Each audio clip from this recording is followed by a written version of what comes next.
It's the world-famous Air T&D in beautiful, historic Sanford, Florida.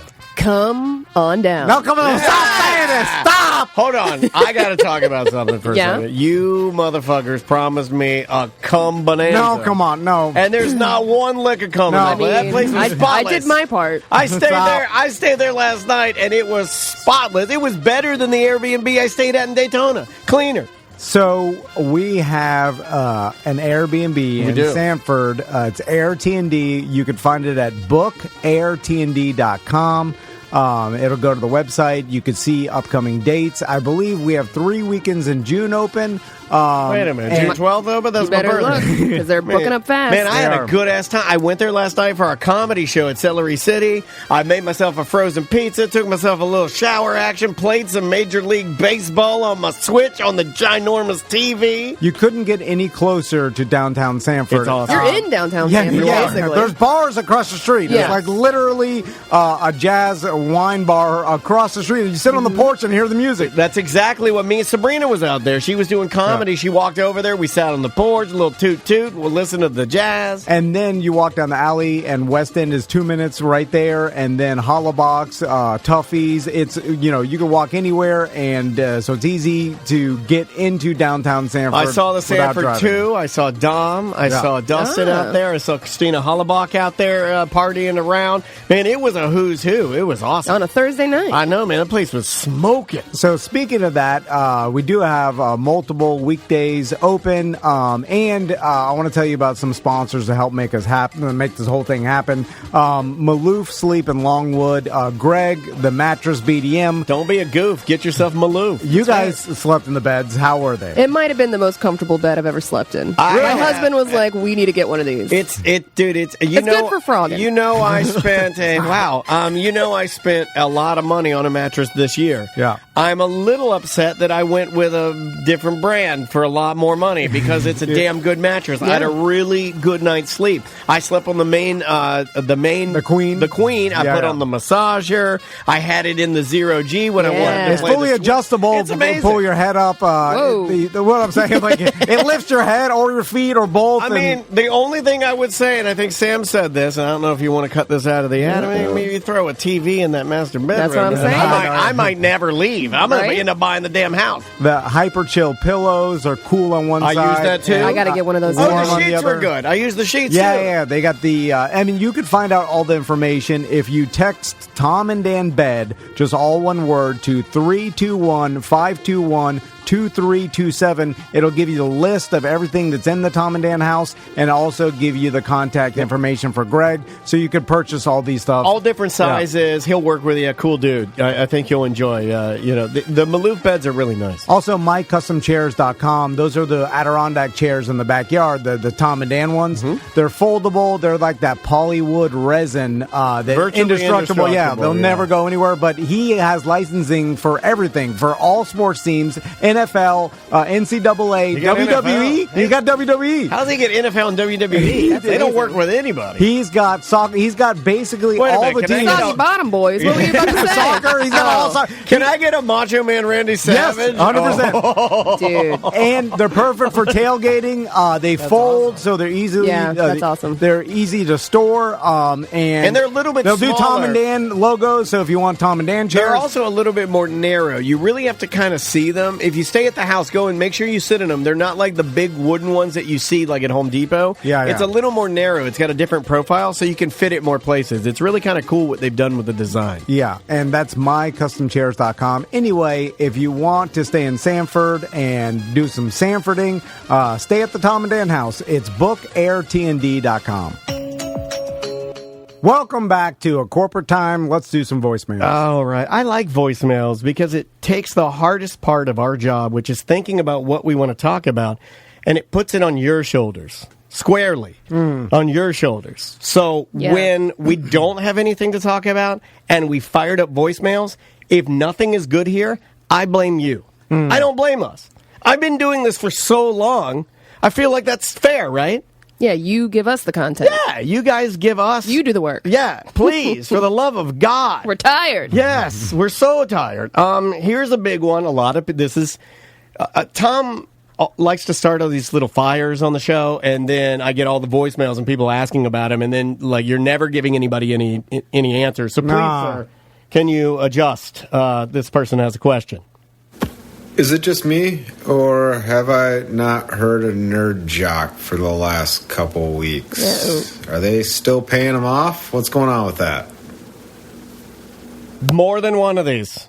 Lots of these. So now people are missing it. I'm so done with you, listeners. You make up your GD minds. Is it good? Is it bad? You I want it, you feel don't like want it. when we have him on, you say you hate it, and then when he's not here, you're where like, is bring he? it back. And I'm like, this is a marriage. It's destined to fail. This is why marriage. we're tired all the time. Well, we don't know what you guys want. I don't know what they want. They wanted the shows on Thursday. We want high energy in the BDM shows. We move it to Thursday, give you more energy, and then you're like, we want them back on Monday for convenience. And we put them on Mondays. They're slow we as want hell. to hear about your boring weekends. Yeah, what'd you do? Well, Daniel doesn't do anything because his anxiety has crippled him to the point where he's dying. Well, we hadn't done Nerd Jock in like 3 weeks, but that was happenstance because we were on vacation for a week. Yeah, there's vacation. Then he was sick or something. Yeah, he was sick, and then we were off on a random Tuesday. Anyway, He could have done it. One of those times he could have done it. He's being lazy. But we decided to make Nerd Jock a once a month segment. I had an awkward conversation with EJ about. It's only awkward if you make it awkward. I mean, he makes it awkward. Yeah, he wouldn't have made it awkward with me. I just look at him. I go, "We're going to once a month. It's easier for you. It's easier for us. Get out of here." Yeah, but I have to present it to him as if it's his choice. That's why. Why do you have to do it like that? That's what makes you the psycho, right? Yes.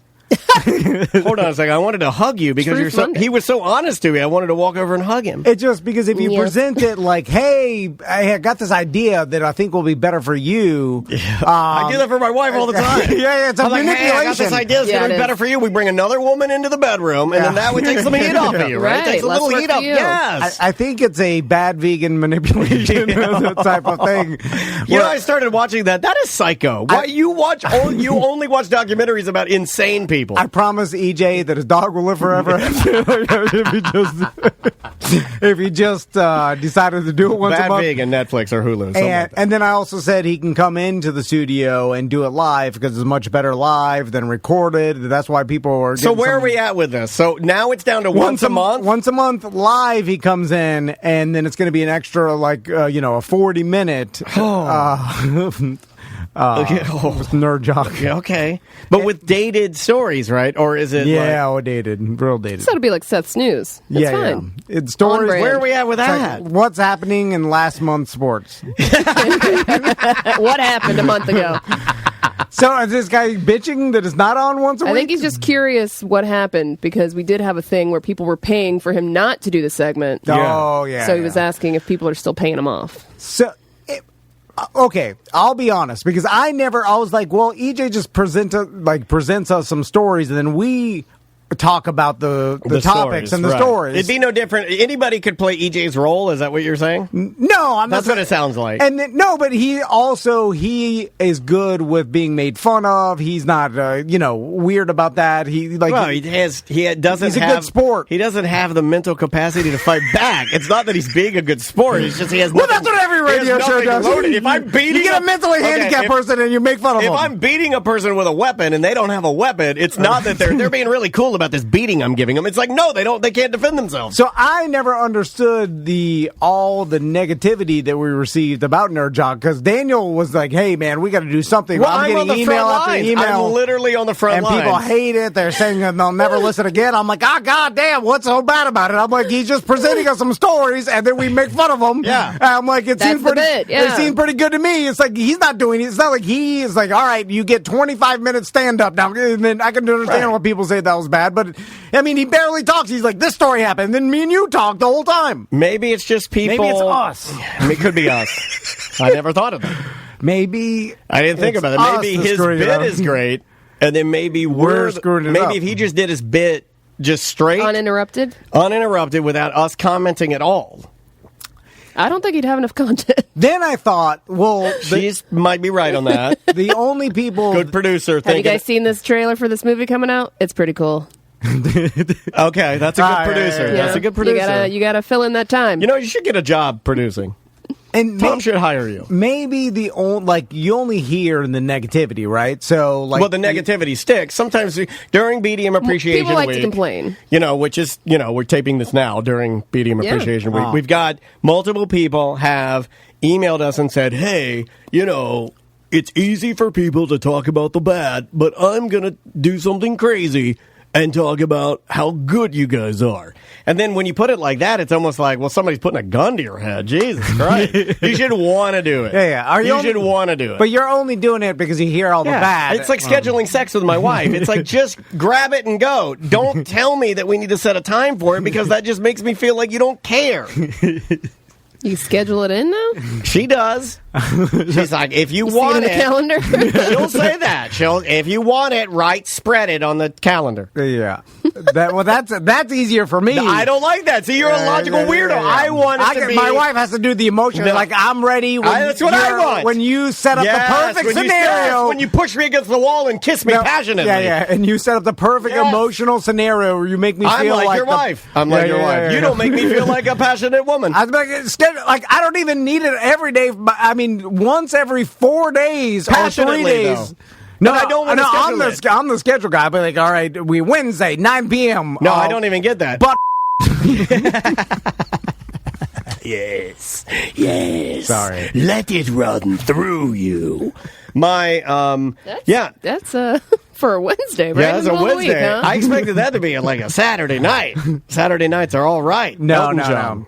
That's actually the worst. 2 days of cleanup. Thursday. I don't actually prefer that. Like, that's the worst one. That is the worst one? Yeah. I don't know. Yeah. That's like it's like all you can eat wings Wednesday. It's like, that's a rough night. I don't even want that. My wife, no, she's like, I like it better when you tell me. So now when we're sitting there watching the news, I have to look over and be like, hey, tonight you want to, and she'll be like, thank you for letting me know. And I'm like, what in the world? I don't want that. I want my wife to come in and then just like start rubbing my shoulder. Yeah, thank you, Sam. Yeah. That's what my wife wants. Thank you. We should swap wives. We should swap wives. I just want to film it. I've been sitting on the couch and I'm watching it, and then I'm like, oh, I feel something, and then I'm like, hey, now, like, that's all. I'm like, hey, later, like, after we're done. I don't like that though, because then later when we're sitting there watching the Lightning game, my wife's like, well, it's time to honor our agreement. I'm like, God damn it. I'm like, no. I like that. Yeah. Then I know you'd like that. And then I commander it with my hands on my hips. I dip, you dip, we dip. Yeah. I like that. I don't like any of that. You need to talk to my wife about this. Like, she really does. Write this down for this Friday show, Sam. Okay. Write it down as a topic. We'll get Andrea in here. Yeah. And then you guys can talk about science. I want you both to explain why it's better. And then me and Sam will take the opposite side and we'll argue this to the death. Because it's absolutely not better that way. Because it's just an agreement. It's a I don't know a marital agreement. You should be able to, let's fulfill our marital agreement. My 12-year anniversary. I'll sign a contract. My 12-year anniversary every time. It was yesterday, right? 12 years. I've been married. Oh! You have known me long enough to know that I don't need an agreement. Just assume every other day in rotation I need to take my vitamin pills. You know what I mean? Uh-huh. Just assume that it's not going to change from now until I die. That did we do it last night? We did do it last night. So tonight we don't have to do it, but tomorrow night, we're doing it. No, every other day. That's what I like. I don't even need it that much. I can do. I need it every day, but I can't get it every day. Sometimes if I screw up, I'll 2 months. Oh, 2 months. Oh no! It feels like that. No, what have you done to get the 2-month ban?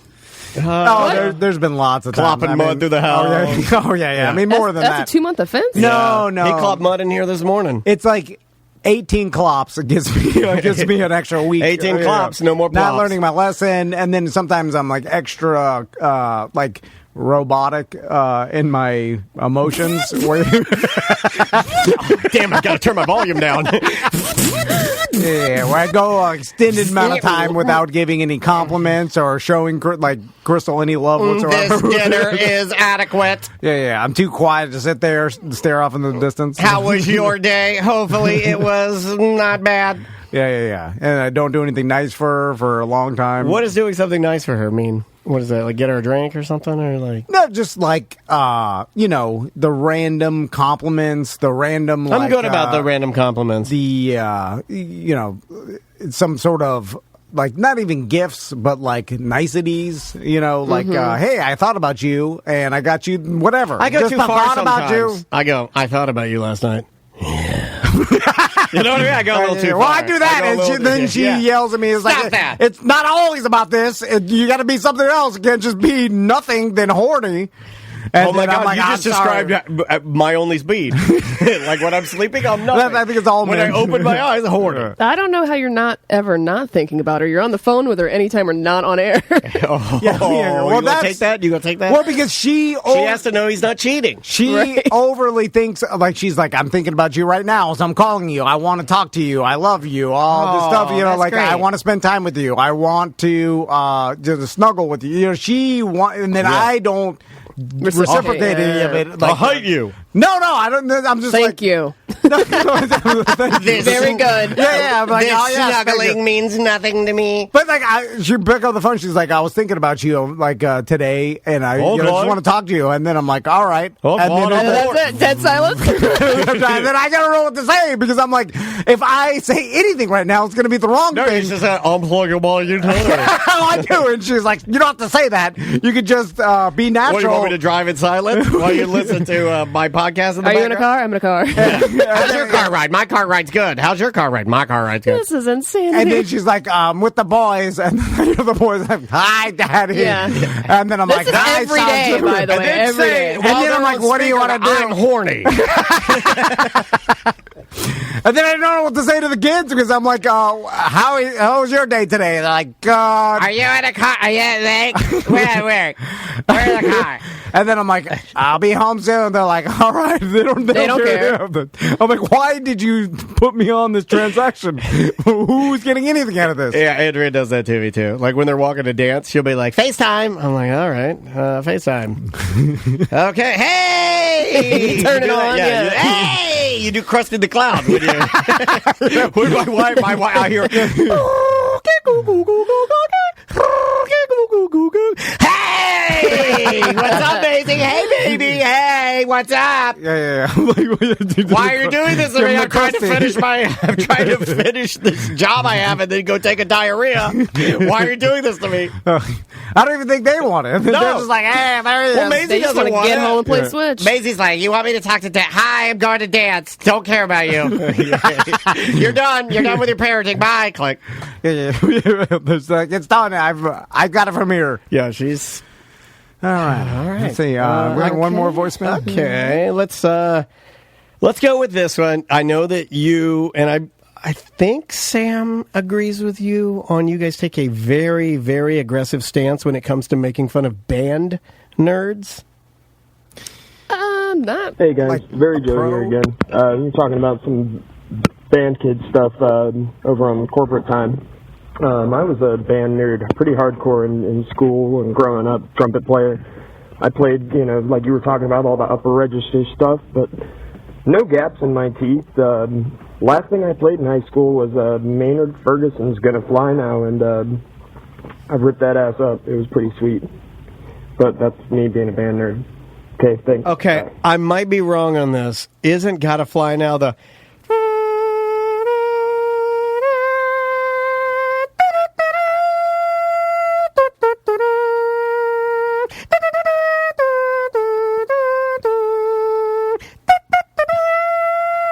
Isn't that like a theme song to like Delta? Or is Gotta Fly Now... Wait, Gotta Fly I Now... have no idea what Wait, that... Gotta Fly Now is the Rockies theme? Is that Gotta Fly Now? I know what you were playing. That song? I think you're right. I think I'm wrong. I always get that one song that I was just playing with my mouth trumpet. That song's Rocky. Gotta Fly Now. The Gotta Fly Now. Okay. Let me ask you a question. So, is the band good for you in the long run, or does it not matter? For instance, a lot of people went to band. I did too. I never went to like marching band in like high school, but I did band in middle school and then like freshman year of high school.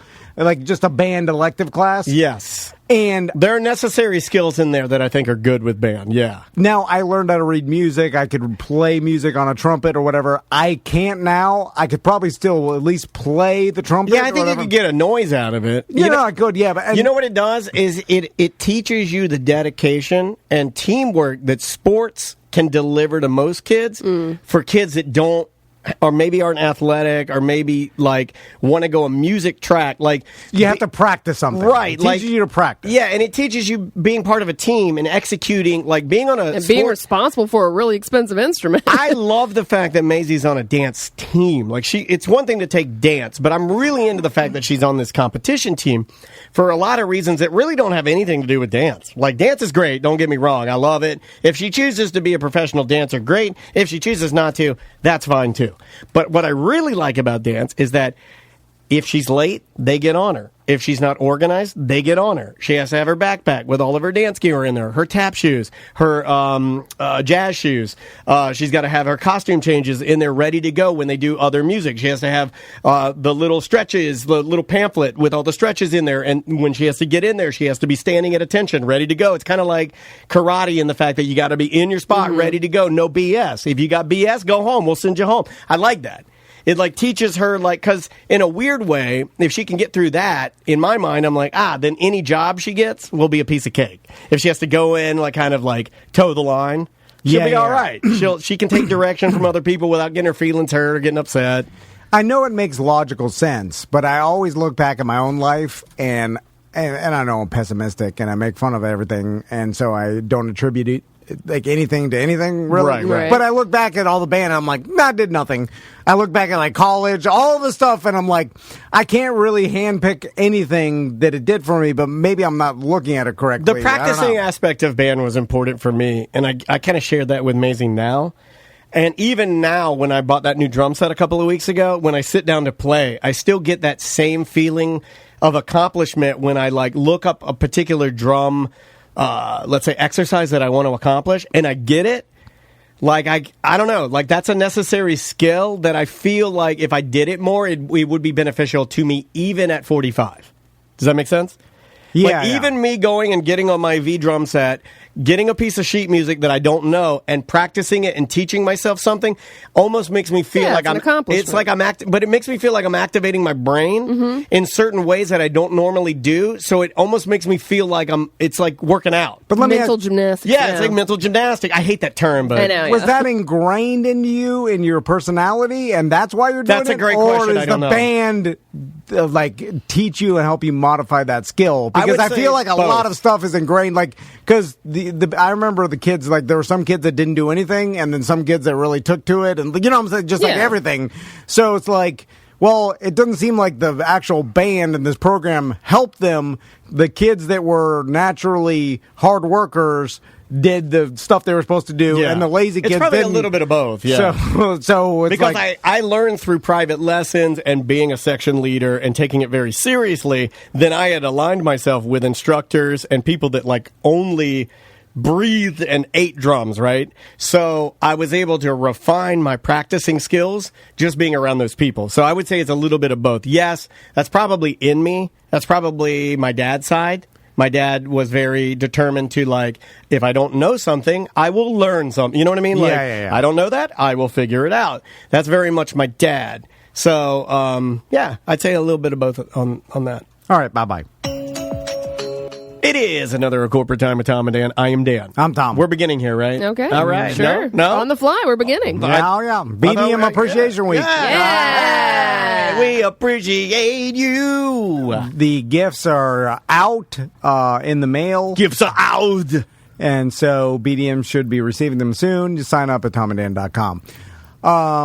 What should we do first? Let's do some voicemail. You got any emails? Sure. Let's go. Since it is BDM Appreciation Week, and we're kind of giving love to our most sacred of listeners. All of you matter, but, you know, BDMs, they matter a little bit more because they pay a little bit extra to get extra shows. And this person is kind of weighing in on remember our gift card dilemma that we had? We went to went to Publix Old Chuck. trying to figure out gift cards and then buying gift cards and then buying lottery. Anyway, so this person weighing in on our little gift card dilemma. Hey guys, Hilton at BDM. Listening to ACT Digital Meatballs.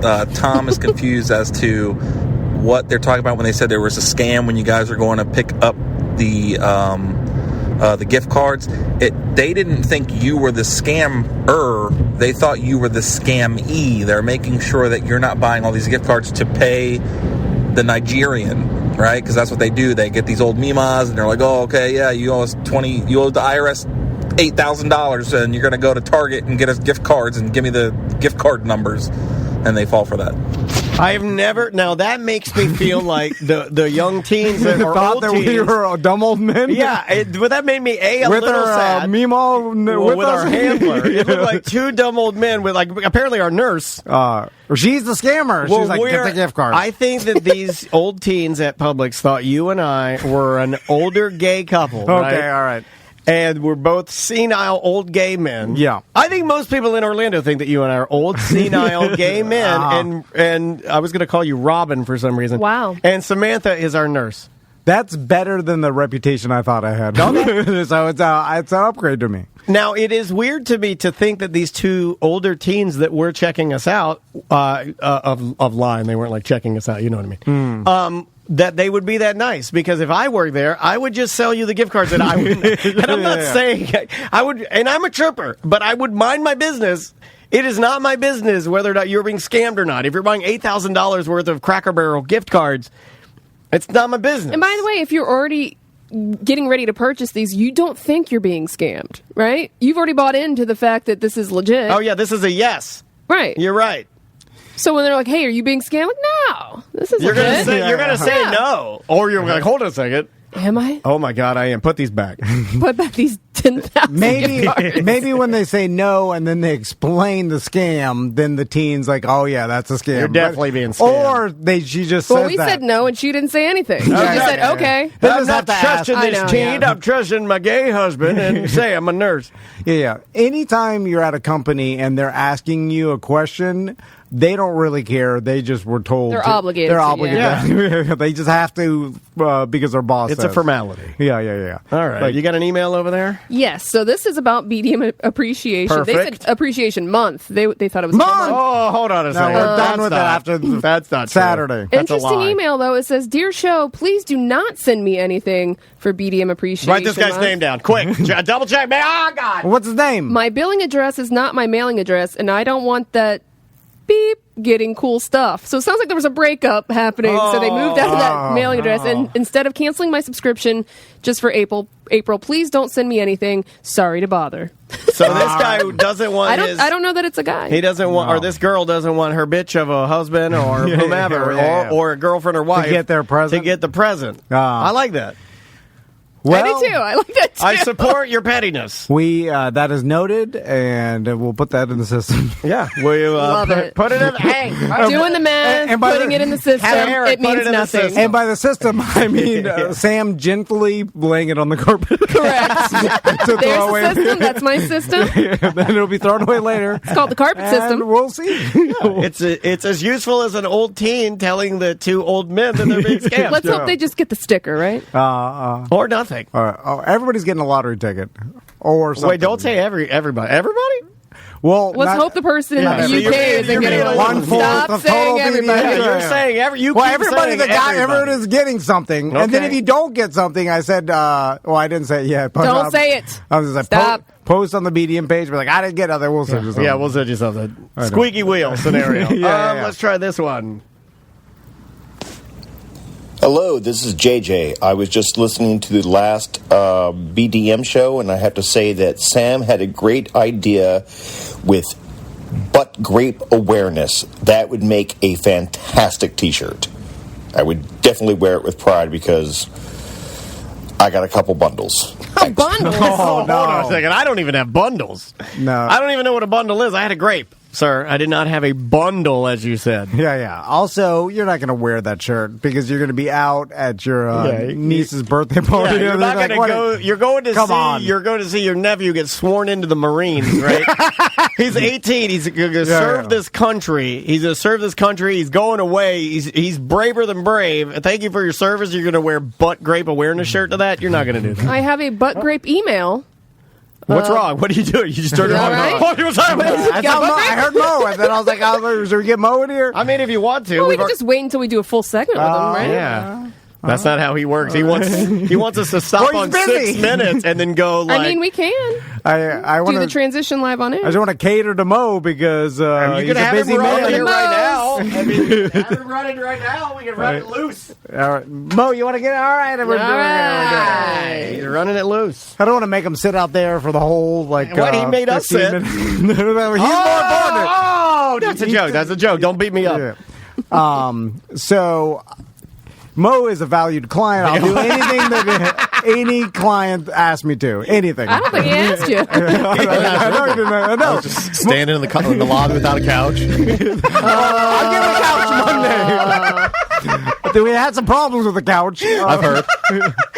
We're having some problems, Mo. We're having some problems. The wizard brought it to the beach, so now it's closer. Oh no! Yeah, but it's got sand all over it. Oh my God. Bad is bad.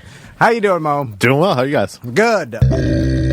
So, Mo, we got a bunch of questions And we're from doing listeners. and we're doing some bad things, right? Don't you want to ask him your questions Well, about the yeah. Airbnb? Is we took on more than we should have. Now, I will tell Sounds you, about Mo was pivotal with this whole AirTND because I had to ask Mo a bunch of questions because I didn't know. It's called bothering Mo. Why do you bother Mo? I bothered Why? him good, real good. Why? Endless text messages, like late. Well, I shouldn't be texting Oh, people. my like, God. Anyway, I'm sorry. Used to it.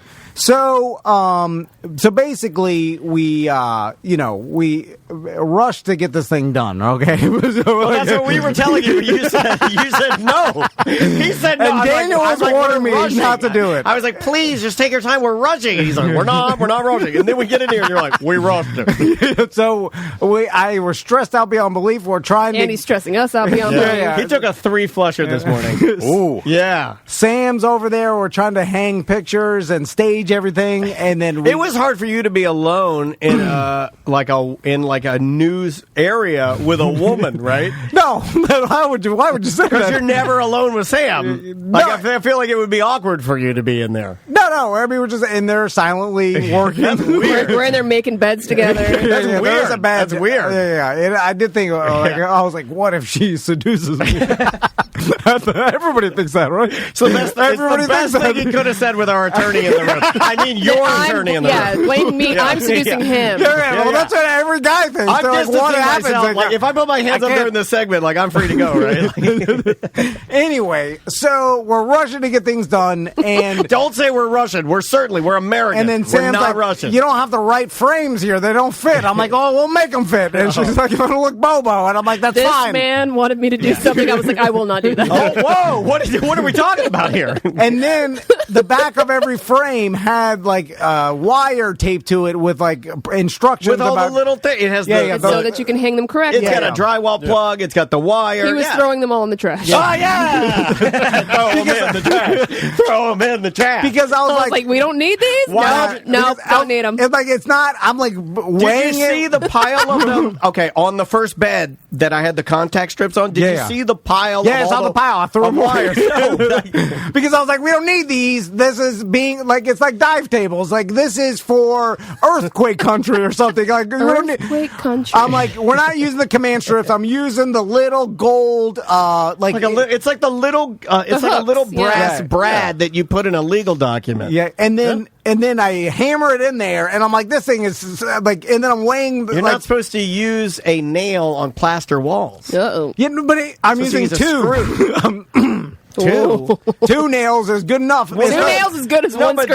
then you have to have them literally precise, or it's going to hang crooked. I have a laser level. That's the one thing. You don't have a laser It was at that Oh Sam my saw it, God. and my batteries ran out. You saw Yes, they did. Yes, they did run out. And so when I stayed there, he wanted me to hang a couple things, which I could not use this laser level. And Yeah. when we opened the back to see what kind of batteries it used, there was Corroded. aluminum foil stuffed between Yeah, three for the- batteries. for the contact. Well, I didn't know. I got the batteries. They weren't the right size. So I put the foil in there. No. And it works. But then I No, it left. doesn't. He's using triple A's and a double A. Put the foil in. No, That it's like is cheap. it was like the little watch batteries, the little Yeah, yeah, circular yeah. ones. Oh my God! Then man. I left the My laser. husband threw it across the room. This garbage out of here. Anyway, I'm sorry, Mo. so I don't know why anybody trusted me. We didn't. You just started You doing kept it. yelling at us. I kept saying, I'll right. go over and hang the pictures. I just got to Yeah, find an afternoon I can get over there. And then you, I don't want you divide and conquer. You do your stuff. Yeah. So then, I think you did it because you didn't want us to think that you're completely stupid, and I think that you did take on. You wanted to prove to us that you're not stupid by hanging these pictures, but in hanging the pictures, you proved that you were stupid. that's my life. Anyway, so we're hanging all the pictures. Now, most of them are, if they fall, they'll fall like on the shelf that we have, or like in the living room. We're already anticipating them falling off the wall. Yeah, for sure. The beauty of our falling pictures is that when they do fall, like, why is that even a thing? But we decided, it was me, basically, that we needed one of the most infamous pictures of Goodbye Razzles, one of our original art and T-shirts. OG art. Yeah. Which is Ernest Hemingway shooting his blunderbuss into his paralyzed cat's face. Yeah, killing his paralyzed cat. And then he's saying in a thought bubble, "Goodbye, Razzles." Yeah, it's he's a long sad. story. There's one tear. Yeah. But he's blowing. I mean, it's a tiny And what better paralyzed cat. picture to hang above your bed in the master bedroom? It's the Goodbye Razzles room, and that's the room with the queen bed. Anyway, so I'm like, I'm going to hang this above the headboard, right? Now, when I was hanging it, first were you standing on the bed in your sandals? no, I took my sandals off, but then my feet were dirtier than my sandals. So, oh man, I put our curtains down first, so I can stand on those because Crystal's steam cleaning them later. Anyway. When I was standing there hanging it, I weighed it with my hands, and I was like, this is fine. And these nails, they're like rated for like 12 pounds a piece, and I'm like, well, this thing is 12 plus 12 is 24. And I'm like, this frame weighs like 5 pounds or whatever. But I didn't use the wire. I just hung it on the actual frame, but I bent out the tongue. Just teetering on a nail. Well, I bent the tongue Teetering on a nail. Oh, wow. And then I used my fingers. You bent the nail down as the thing that holds it to the frame? Well, because I figured that would get it under there more. Was the nail balanced on the top of the actual nail? Was the frame on the nail? I did a couple pound tests where I was like, dung, dung, dung, and then I was like, it's on there. It's fine. Yeah. And then because we were rushing it, I was like, on the next one. We don't have time. It's like trading spaces. You're like, hands up, done. I did feel like we were on like a game show. Yeah. Because it's like, how many can we get done? Well, now you know that. And then Crystal's texting me. I'm like, I'm already on my way home. This is where the shoes. And this is where it does get real. It's like, it's exactly the same feeling that we had when we were building out this place, because like he gets antsy and he wants to get it moving, and if you can't do it, or if you don't have the materials to do it like properly, he would rather, I think, skirt the system and just get it done. Just do something because I know how he'll battle it. I know how he'll battle it, and you'll know this too, Sam, and I bet you Mo knows too. He'll say, well, how much better is doing it the right way over doing it the wrong way? And then I'll say, like, well, there's really no way of knowing until this picture careens off the wall, breaks, and then, but we'll do it that way. Then it'll break. Then we'll have to do it the right way. But then this time we have damage that's been done to the picture because we did it the wrong way the first time. Does that make sense? Yeah. Yes. Well, I'm glad you mentioned that because my wife, who is the host of our Air T&D, got a text from our second guest. All right. Two guests. I'll give her a shout out, Chadlin, and she is staying there with her wife or girlfriend. Her wife, right? Fiance. They just got engaged. Yeah. Congratulations. And very nice and very complimentary of the property, and super nice. And she got a text in the next morning saying that around 1 a.m. the Goodbye Razzles, and it's a giant, it's like a big 32 it's as tall by as 24 came crashing down off the wall. Oh my God. And the only reason it didn't land on both their faces is because Sam told me to move the bed back a little bit because because it's adjustable, whatever. Yeah. It was unplugging the plug in the back when you adjusted it and lifted the the sex bed. And so I did a little. and scooted it out of just a tiny You fraction. gave it a little skosh. I saved their lives. I'm a And hero. That a hero. fraction was the reason that the entire glass frame didn't crash on their sleeping heads. And Did it wake them up and scare the crap out of it them? crashed down and shattered, nice. but in between the headboard and the actual bed, Okay. in the middle of the night, Great. scaring the ass out of both. Yeah, that's good. Which then I said, I'll send you a T-shirt. I apologize. A Don't. t-shirt. I was like, don't write this in the reviews. Send them a helmet. Goddamn. It was, like, just, don't mention that when you write the review. And she was very nice. Yeah. I mean, come on. And then I said, I'll tell. I'll Venmo you an extra $10. And I said I was going to tell Mo the story, and she's like, "Don't worry, I'm not the Sue type." Yeah, we've had some Sue types. We've had some. And then I'm like, "You would be if this crashed on you."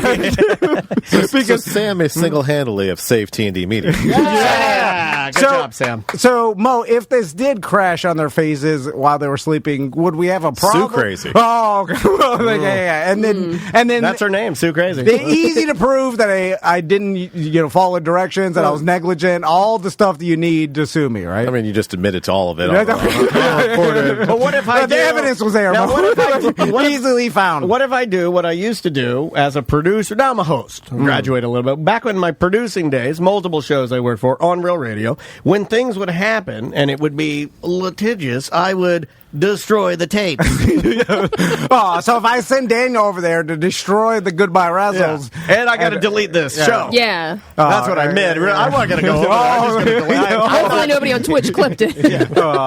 that's fine. They're cool. I said, be cool. They're Everybody with be me. cool. Yeah, do we have... Stand by, stand down. Should we do what I originally said we should have done? You said no to this, but I said we should hire the same guy that screws all the pictures of Jimmy Johnson to the walls at Wing House.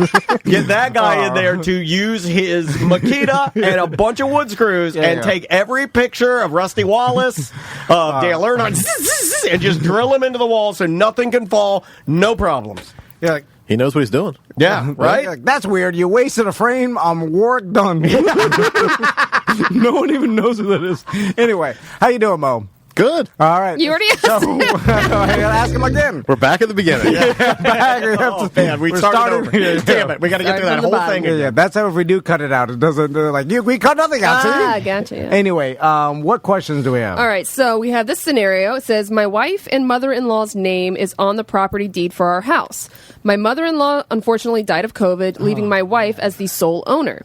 The house has solar panels on it in my mother-in-law's name. My wife didn't sign any of the paperwork, only my mother-in-law.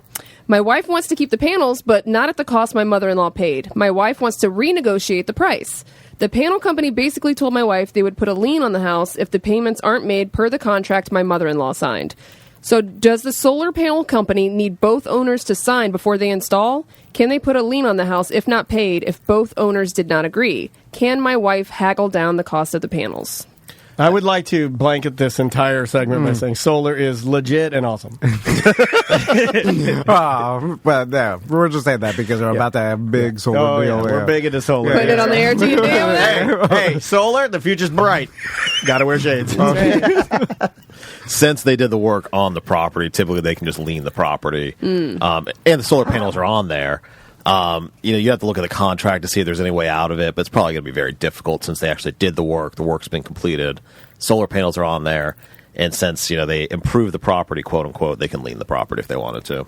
That's a bummer. So that is a bummer. And then once they lien it, then they can start getting attorney's fees and all sorts of crazy stuff too. So you want to be careful with that. It makes sense, Mo, because like on paper, this person's like, well, that's not fair. Like this is that's something a contract that my mom signed with her. Right. But if you think about it, like no solar company is going to install super expensive solar panels that they finance that cost them $30,000, and if the owner passes away, unfortunately, they're out $30,000 worth of solar. Right. So obviously they're going to write in the contract that they have some sort of legal lien on the house to anybody who buys it. That's why, when you install solar panels, when you sell your house, the buyer has to agree to them. take on all the it can get sticky. the contracts that you signed, right? Yep. Yeah, or it has to be paid off, basically. Yeah. And so just read all the fine print. Anytime you do, I say that. I read all the fine sign it, though. So she didn't read it because she didn't sign it. I can't even see fine print. That's a fact. Even with my glasses, I can't That's even like read a it. natural dad joke.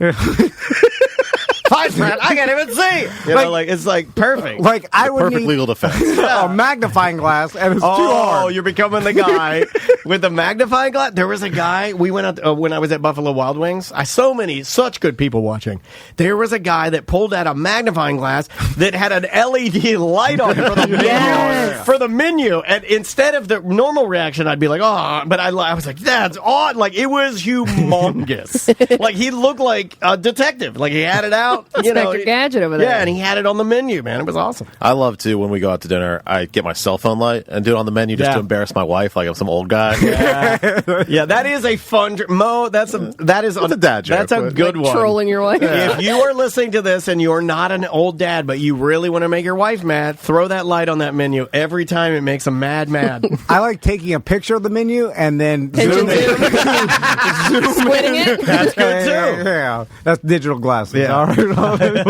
That's digital glasses, all right. Hey, looks good on you though. You become Rodney Dangerfield every day a little bit more, and he hates Rodney Dangerfield. He hates him, and he's like, that right there, that's digital glasses. You know what I'm saying? Bada bing, bada No boom. respect. No respect. It is a corporate time with Tom and Dan. I'm Dan. I'm Tom. We have an Airbnb.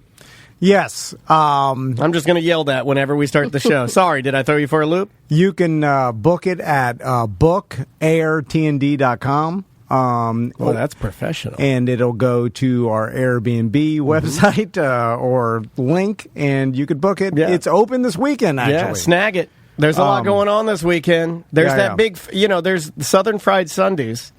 Yeah. I mean, arguably, you could have the best seat in the house and have a place to come back and a private bathroom, ice cold air, a TV. Yeah, you want to, watch a little sports. Oklahoma Stackhouse's album release is Friday night Okay. at the Toughies or All whatever, right. so you can go to that. Then Saturday, there's like 5 different events going on. Yes. One of them is a street party happening on the street. That's Basically, it's good for street parties. Well, basically, that our Airbnb is on, Yes. or at least 100 feet away. It's like the cross street. I think it's perfect. You don't want to be on the party street. You want to No, be no. adjacent to. Yeah. You just want to be adjacent to. Anyway, it's walking distance to West End and downtown Sanford. Yeah, so and, book it up, y'all. Yeah. And we're about to open more dates. It's going to be super duper fun.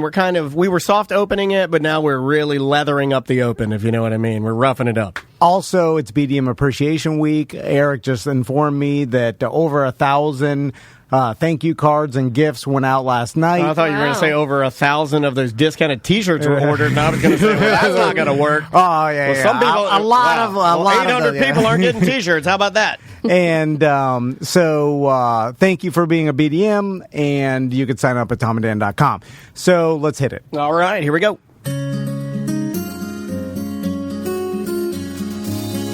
Tom wanted to do a bit. He called it Weird Job Wednesday. Dan really likes it. Tom says that's bullshit. It's another Weird Job Wednesday. What are you doing? What is your job? Are you neat? Are you tidy? Or are you a fat slob? Do you make lots of money and you sit up in your tower looking down on all the people who are working by the hour? It's a Weird Job Wednesday. Just another Weird Job Wednesday. Oh yes, it's Weird Job Wednesday. Just another Weird Job Wednesday. Thank you, Tom. Thank you. Speaking of BDM Appreciation Week, our awesome sponsor, Streamline Mortgage Solution, Yes. is sponsoring this, and they're the sponsor of Weird Job Wednesday. If you want a cash-out refi or a mortgage, use Brian Zymel and his team, streamlineflorida.com. Indeed. We have Sylvia on the line, Tom, and she is our newest contestant for Weird Job Wednesday, and I believe she's overqualified. Yeah. This, Sylvia, She is an got a lot overachiever. going on. She's done a lot of stuff. we've had some weird jobs on Weird Job Wednesday, but I believe you may have a job that nobody else, maybe in the world has it. You know what I'm saying? Like, it's so unique that I don't even know that for sure anybody listening to this has never even heard of this job, right? I agree. So, Sylvia, please explain, because Samantha read your job, and it was too long for me to even remember. Well, it's multiple, right? Yeah, we did have to stop her because at some point I was just like, okay, I get it. She's a very intelligent woman accomplishing lots of stuff. Then it went into like some geopolitical thing. Yeah, then it was like, what is that? Then you were tightening our government's borders, and I'm like, good Lord. Yeah. Okay, so explain in layman's terms, how would you classify what you do? Oh my gosh, that's a really good question. I try to do that every single day. So my primary job, I'm a full-time wheelchair user, so that has a lot to do with it. And for the last 6 years or 7 years, I've been traveling around the world by myself in a wheelchair, and I write about the accessibility of the places that I visit. And I write for that for my blog, Spin the Globe. And on top of that, I'm a brand ambassador for the company that makes my power chair. So it's my job to basically take pictures of myself looking awesome, living my best life in my wheelchair and posting them on the internet. But the reality of that is also, though, you have to kind of dip into the places, the difficulties or lack thereof, depending on when you're traveling and you are confined to a wheelchair. It's going to be a little bit different. So do you have to be how do you handle the critiques without letting them get a little too maybe snarky, or like how do you do that? That's actually a really good question. Most of the time when I travel, I pay out of pocket, right? So I can say pretty much whatever I want. However, there are some times that I do press trips where a destination will either comp me the hotel and food or whatever, or they'll pay me a little bit to go and write about it, and also to educate them on how they can make the accessibility better. And every time that I get offered a press trip, I tell them, hey, just so you know, I'm going to be honest, because for me and for my readers, it's a matter of safety. Exactly. So if I fudge just to make my sponsor happy, then that could potentially cause somebody injury or disappointment, or they're spending a lot of money for a vacation and they get there and it doesn't work for them. So I tell them I'm going to be polite, but I'm going to be honest, and they're actually really great with that because they want to know where they can make things better, and if something isn't up to snuff when it comes to either the Americans with Disabilities Act or just a sense of safety and comfort, they want to make that better. It's also, too, that, I mean, just to the very minimal aspect of this, it's your integrity on the line. So anytime you're doing, like, a review of something, and it is cool that you're up front with them and then also up front with your readers or your blog, the people that enjoy your blog, and letting them know kind of, the behind the scenes or being transparent as to, they asked me to come here. Is it, have you ever had to turn anything down because maybe you didn't think it would be a good fit, or maybe you thought it would be something that maybe your writing would get a little too mired down into negativity? Oh, all the time. And I'm very upfront with that. Sometimes I just say, look, I was supposed to go to actually a conference. I'm not going to mention which one. Sure. Because, I like them a lot. And there wasn't going to be a good option for accessible transportation. That's one of the biggest stumbling blocks, even here in the United States. Like, if I have my own van, I have an accessible van, and I did a 6,500-mile road trip with my boys last summer. Nice. So I drive everywhere. But there's so many cities, even in the U.S., like let's say Los Angeles, right? It's huge. It's spread out.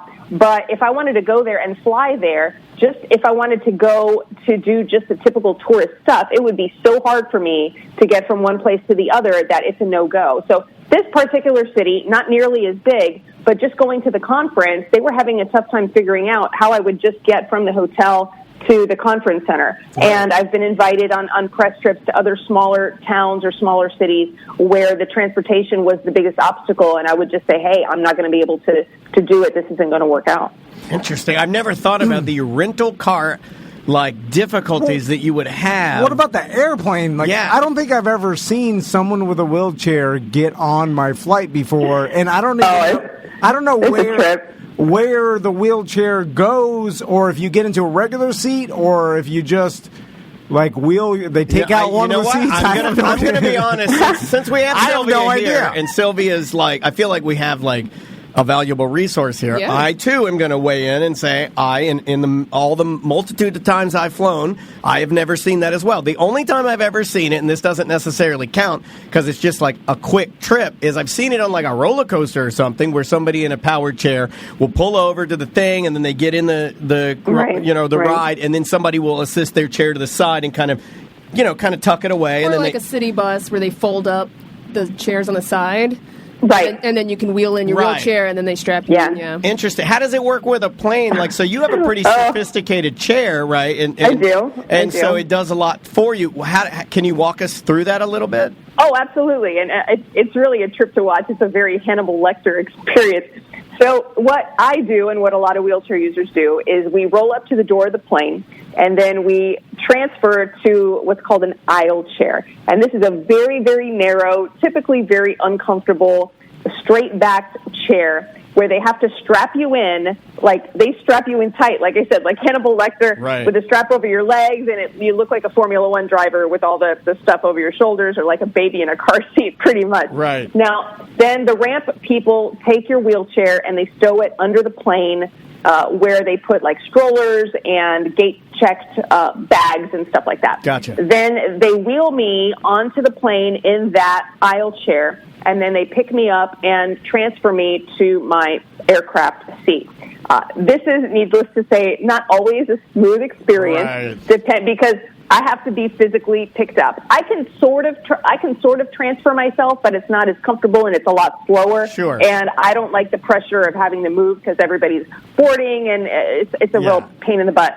And of course, the stress of having my wheelchair broken or damaged, and most people don't know this, but on average, 25 wheelchairs are damaged or broken or lost every single day by the airlines. That's what they said in the chat. day. Literally, 3 different people in the chat said that. I thought you were going to say a year. Yeah, every day. I have That's seen ridiculous. I have seen how they toss my luggage. In fact, one time, I will give you real facts. I've never seen someone who's disabled get on a plane. So we're hearing about that now. What I have seen is out my window the man throwing my burgundy away luggage, and he is winging it he's throwing someone he hates. Yeah.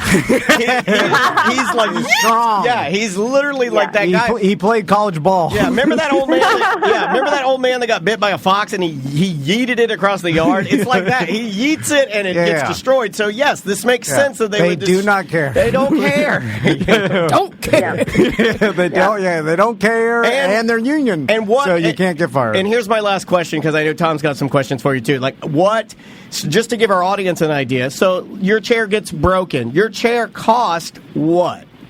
Well, I have 2 different chairs. The one that I travel with costs $4,000, but the one that I use at home and the one that many wheelchair users have to travel with because of their level of disability, my chair that I use at home costs $35,000. Yeah, that's where I was waiting for, the big number. Yeah, I've heard some numbers before. These are really sophisticated pieces of equipment, you know?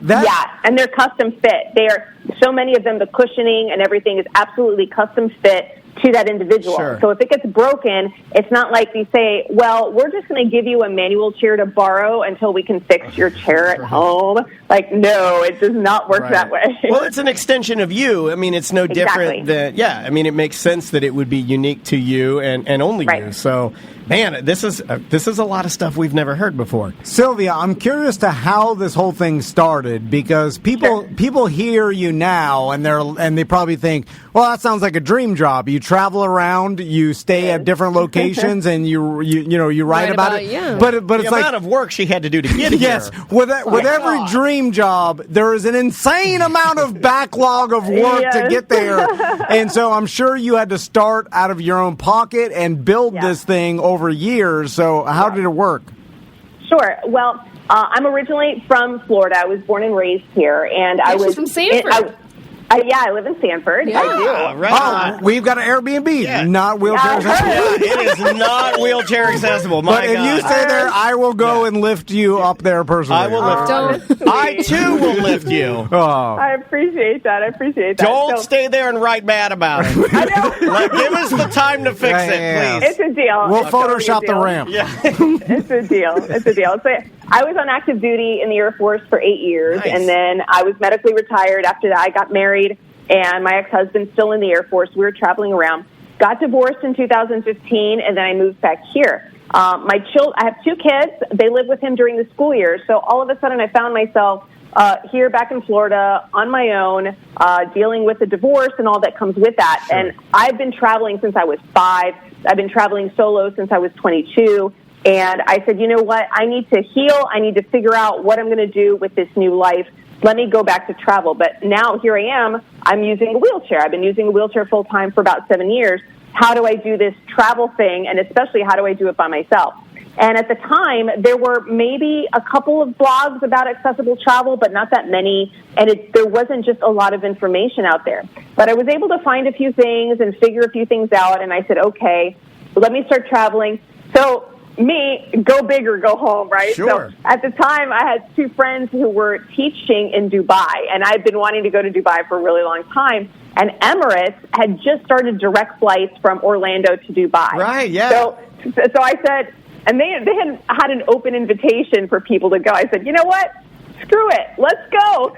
So my very first international flight as a solo wheelchair user was 16 hours from Orlando to Dubai. Oh my God! I mean this with love, but you're an insane person. Like, I have an intense fear of flying, and I don't know what it is. I've been able to overcome it. It's crazy to me that sight unseen in a wheelchair, kind of new to this stepping back out into travel, and you're like, yeah, let me just go 24 hours across the globe. Why not? Right? But go big or go home. But here's the thing: is like, if I can do that, I can go anywhere. Right, you're right. Get the hard stuff done first, and going to the Bahamas will be nothing. I know, right? So I did that trip, and it went really well. And then a few months later, I went on a cruise. It wasn't solo. I've done like 20 solo cruises since then. But I went on an Alaska cruise with my best friend, and that went great. Then I went to Iceland by myself, and then I went to Australia by myself, and that was a long trip too. And after I did this the first year, I said, you know what? I'm a professional writer. I've been writing about Mexico's drug war and border security as an analyst for like 14 years. And I've written several books. And I said, you know what? If I can write all that stuff, why am I not writing about this experience? And that's where I started the blog.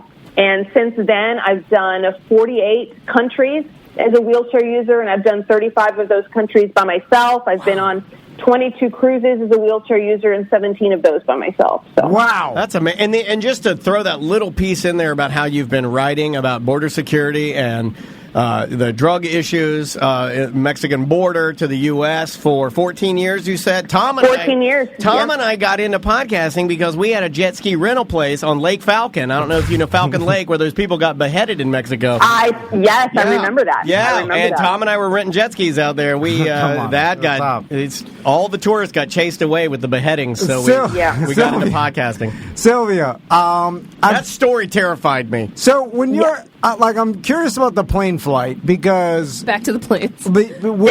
So just getting on sounds like a nightmare. I don't even like getting on with amount of work. with I guess relatively okay working legs. I don't like planes. So I don't either. And I also, and listen, my sister-in-law is a flight attendant, and she tells me the animals she has to deal with on the flight. Oh my God! I mean, the people are horrible.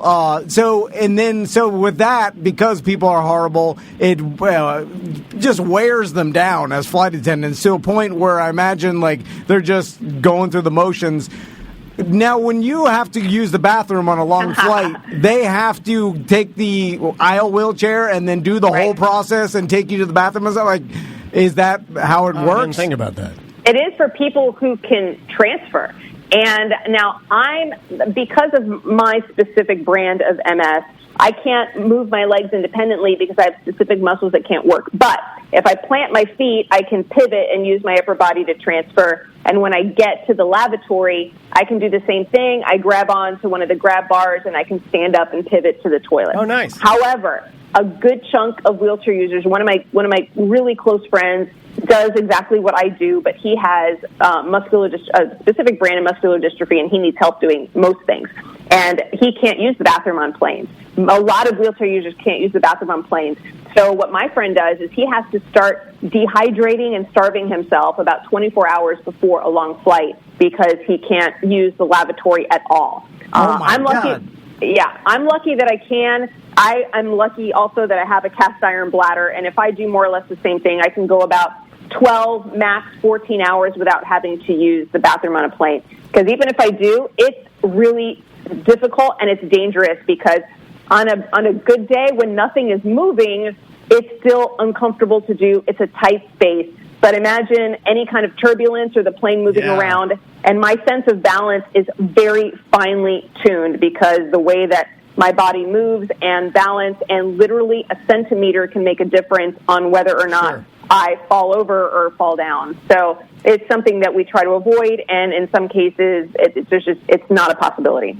Wow, that is amazing. You have the tiniest bladder of anybody I've ever met. Tom, my business partner. Like this guy. I have pee right now. Yeah, you guys could do. Tony Rage too. You, Tony Monjet, and Whistling Toothpicks could all do a bladder off, and I swear to God, these guys can't hold it for 20 minutes. I can. I can also. I too am a 12 to 14 hour. I can hold it. I did a whole 8-hour boat ride with these guys, and I was. How did you do that? Yeah, it's amazing. Well, women are stronger than men. That's true.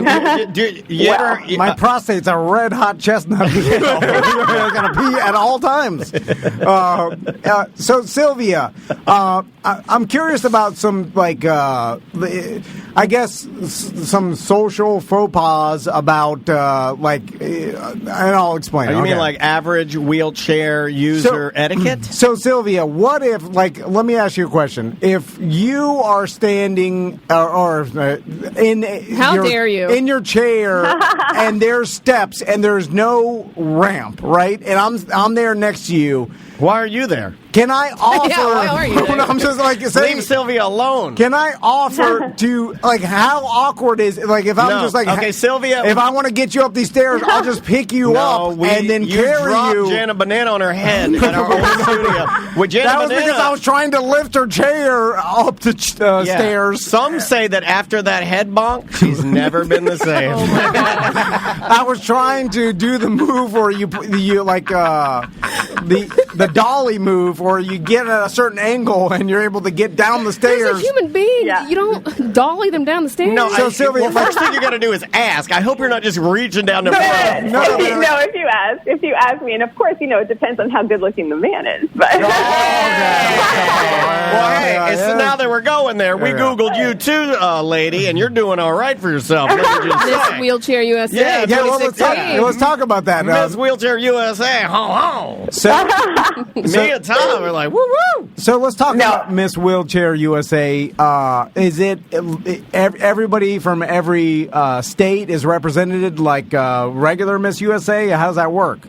Yeah, it's not every state. It just it matters where people apply from, and usually it's about a dozen to 16 women from around the country. And it was really one of the most amazing experiences of my life. At the time, I didn't know any other wheelchair users personally, and certainly not any women. And these are women who have just a wide variety of disabilities, different types of life experiences and wheelchairs and different ages, and just bringing us all together to have this experience and get to know each other and push each other. I remember one of my really good friends, Eleni, out in Louisiana, and she was so shy and so sweet, and she would always look to me to kind of be her mouthpiece, I guess, because she was so shy to speak up about things, and helping other women gain this confidence, because talking about your platform was just like in a regular pageant like that, was one aspect, and really it was the most important aspect of the competition, is what you wanted to advocate for. And for me, it was programs, trying to push for programs that would assist children who had parents with disabilities. Because I have 2 boys, and they're my biggest inspiration. But getting up on stage, I'm a professional speaker. Put me in front of a microphone or a camera, and I am good to go. Yeah. But a lot of these women had never been on a stage, had never spoken on a microphone before, and being able to see them grow and blossom and make these friends and just flourish and grow their confidence as women in wheelchairs and the powerful people that they are was really one of the most magical experiences of my life. That's awesome. Sylvia, I got to tell you, you are a super impressive human being. I mean, we don't my do God. we don't do a lot of positivity on this show because we're kind of knuckleheads and we're I was just fools. thinking right? to myself, I'm like, man, Sylvia has such a good outlook on life. She's such a good person. And I'm like, I am miserable. Trust me. Anyway. Oh, no, you guys are awesome. I went to your land cruise last year, and you guys are awesome. Oh, my God. That thing, I was like, oh, God, that it's wasn't here. wheelchair accessible either. Oh, my God, what have we done? Like you think would be the day of that? I was like, oh, this whole thing, too much work. Mad about everything. But I needed to talk to somebody like you today. Like seriously, it's always thank you. It's always nice to have somebody come in and tell a story that because we a lot of us aren't challenged enough, and some of the challenges that other people are handled are given are ginormous, right? And when you see somebody that's able to accomplish as much as you have, seemingly with I hate the term, but seemingly without the head start that a lot of us had, or without, being able to walk around or confined to a wheelchair, it's amazing to me, and it really gives me a huge dose of be grateful, gratitude, and if she can be strong, then you can be strong. It tells me, quit bitching about it. 100%. Look how happy you are. You're beautiful, like a beautiful, successful woman traveling the globe in a wheelchair. It's like, oh my God, and I get mad about how they put pickles on my Chick-fil-A. Stupid. Oh my God, I get extra pickles. Me on my too. Chick-fil-A. Me How too. do you not want pickles? I was making fun of my wife. She hates pickles. Oh, no. Gotcha. Sylvia, I'm curious to how many people reach out to you that are wheelchair bound that appreciate what you do, because I imagine you're one of the few people doing this and telling people hey, you're giving people the real about hey, this is what I experienced, so that they know, because I bet a lot of people are afraid to go to places because when you get there, they can't utilize the property or the experience. And how prevalent is that? It's with the Americans with Disabilities Act and that being passed, obviously all commercial properties have to be wheelchair accessible, but how many times you encounter places that you can't utilize or move around in? Oh my God, that was a positive veto. Oh my God, yeah, that was a positive female veto. She's related to you. Oh my God, she's my exact opposite. Yeah. Well, people, I have a decent social media following, and people reach out to me all the time. I've written a few books about accessible cruising. I wrote a solo wheelchair travel memoir, just kind of laying out my experiences. So I get a lot of feedback about that and people asking me questions about specific destinations, which makes me feel good, and it makes me feel even better. Where almost on a daily basis, I'll get messages from people where they said, hey, I finally went on a cruise, or I finally went to XYZ destination because I saw your pictures or I read your blog post about it, and I was inspired to do it, or I finally got the courage up to do it because of what you wrote. And I literally cry every time I see that, because that is my mission accomplished. That's my goal in life, and that's what I do. That's so cool. That being it is. And to your other question, ADA is a starting point and a guideline, or just kind of a suggestion for some businesses. And hotel rooms are a mess, and I would say that probably 80 to 90% of the hotel rooms that I stay at, if not 100%, have some sort of ADA violation. And 50% of the hotel rooms that I stay in, I can't use the shower. The toilet I can use. It's like 2 out of 3. I need to be able to take a shower. I need to be able. I don't need to. Sponge baths have become my specialty. So I need to use the toilet, and I need to be able to get into the bed. And we won't even get into the bed situation.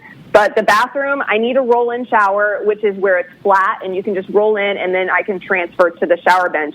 But many times, the bench will be on the opposite end of where the controls are for the water and for the shower, so I can't reach them. You're right. And you can't get there because the bench is there. Why would they do that? Yeah, you're right. You know what? I've never thought of that. Are they effing with you? It is. Yeah. It's almost like a prank. Yeah. I'll fool you. Yeah, no, it's not fun. And property, then that's some way that I can reach it, but it's not very stable, it's dangerous, and it's still an ADA violation. Right. And there's no way to enforce it because there is no enforcement arm. There are no inspections for the ADA. And the burden is on the wheelchair user to file an ADA lawsuit against the property. And even then, there's no financial benefit for us in it. The only thing that we get out of the ADA lawsuit is for the situation to be corrected. And a lot of times it's not. And a lot of times we're not going to go there again. So, yeah, it's more of that we are the enforcement arm for the ADA, and that really sucks. That is extremely unfortunate. We need to do better on that. Well, especially with all the other government enforcement that we have, They were quick on our curtains, I'll tell you that. I mean, Baldwin Park will come in here and tell me I got the wrong color curtains up, but they don't give a damn about y'all's wheelchair. The government can enforce a lot of things when it's beneficial to them money-wise, but when it comes to like actual society and doing what's decent for I would be our willing citizens, to bet if she owed a lot of taxes, they'd have a ramp leading up to the bank for her to pay those taxes. Right. They'd have a ramp all the way up for her to stroke that huge $1,000 check. So, Sylvia, let's put a public service announcement out there because recently I was traveling. I was in the Atlanta airport, and I went in to use the bathroom with my son, Tommy. And we noticed, I mean, it was packed full, of stressed-out businessmen, and the handicap stall was cracked open and no one was using it, but there was a line. And then some, businessman was like, hey, there's a guy with his son. You could use this one. Take your son in there. I walked in the handicap stall. That was the only one that was open. And you always feel guilty about this, and I have always said that as long as you look left, look right, and you don't see any chairs, I kind of feel like you're okay. Well, yeah, it's not even about that. It was the fact that some animals annihilated it to the point where it was so disgusting. It's the resting bathroom. It's the people that you go in there to smoke weed and check your phone. Out for a while. I'm like, what are you doing? Come on, you are adults, and you annihilated the handicap bathroom. No one could use this. No one. I know what you're doing. You're in there playing Wordle, and you're taking a dump. You're playing Wordle. You're taking a dump and smoking weed. Clean up. Like, if you annihilated the other bathroom, whatever, but the handicap stall, you annihilated it and you left, and it is unusable for anybody, including people that can only use it if they're in a wheelchair. I would say especially. You are a horrible person. Just clean up after yourselves or contact... We just go to another, and especially at the ATL airport. There's always another bathroom, but that's like an etiquette thing. Now, I've been through a million airports. Obviously, it's a job hazard, and if there's a long line of people, I get in line. I get in line with everybody else. But a lot of times people tell me, "Oh no, just go to the front." And people are generally nice, and there are so many just people are not my favorite sometimes. But honestly, accessible travel, it sounds really crazy, kind of renews my faith in humanity because 99 out of 100 strangers will be very kind and want to help. I agree. And their heart is in the right place. So they don't mind if I get in the front, and when that stall opens up, then they'll be like, oh, no, you go ahead. People never give me a hard time about that. And if all of the stalls are full, it doesn't bother me at all if somebody uses the accessible stall. I really don't care because it's a lot of people, and I totally get that. What does really, really rub me the wrong way, and I curse like a sailor, so I'm being polite here and using my good person language. Okay. If I go to let's say a movie theater bathroom that's got a gazillion stalls, and there's somebody in the accessible stall, and they're putting on their makeup or changing their clothes, and every other stall is empty, that's where I get really ticked off. It's really, of all the ones you had to use, but because people just want the extra space. You know who does that? You know who's the worst offender of that? Are these goddamn balloon clowns at these wing restaurants. They're always in the ladies' doing their clown handicap makeup? stall, putting on their clown makeup, floofing their flowers, poofing their pants. Get out of there, clown. You get in a regular stall. Unless you're a handicap clown, in which case it's Correct, okay. yeah. Please tell me you wait outside the door so when they get out, you're just... with your arms crossed. No, and a pad and a pencil and then a press hat. Like I'm right. Every time. Yeah. Every time. And I roll up as close to the door as I can so they can see my wheels underneath the door. That's when I climb up over the top into the other one. And then go all the way across and run out the door. Yeah. I could never face you if you were sitting out there. Well, Sylvia, thanks so much for participating in our Weird Job Wednesday. You are truly a good person. And where can people read if they want to, read it, be a part of it, see where your travels lead you, and participate in your publications? Where can people find it? Oh, thank you. So my blog is spinning around, spintheglobe.net. And my most recent book, my memoir, is called What Happened to You, and you can find that on Amazon. Oh, I might snag that. I didn't know you had a book out. What Happened to You? It's on Amazon. Sylvia, thank you so much for the time. Oh, I got one last question. Yes, Tom. How is the drug war going? Yeah. I heard about it a while. I talked to my wife about that last night at dinner. I'm eating my fish stick. I'm like, how's the drug war? Yeah, it's you know what? As long as people are using, somebody's going to be selling. It's still going. No, still going. Yeah, I'm still using it. It's still going. All right, Sylvia. Well, take care of yourself, and hopefully each other. we'll. What are you, Jerry Springer? And now we'll end with Tom's final thoughts. We'll talk to you soon. Thank you so much. See ya. Thank you. Why'd you have to say goodbye to her 19 times? You're embarrassing me.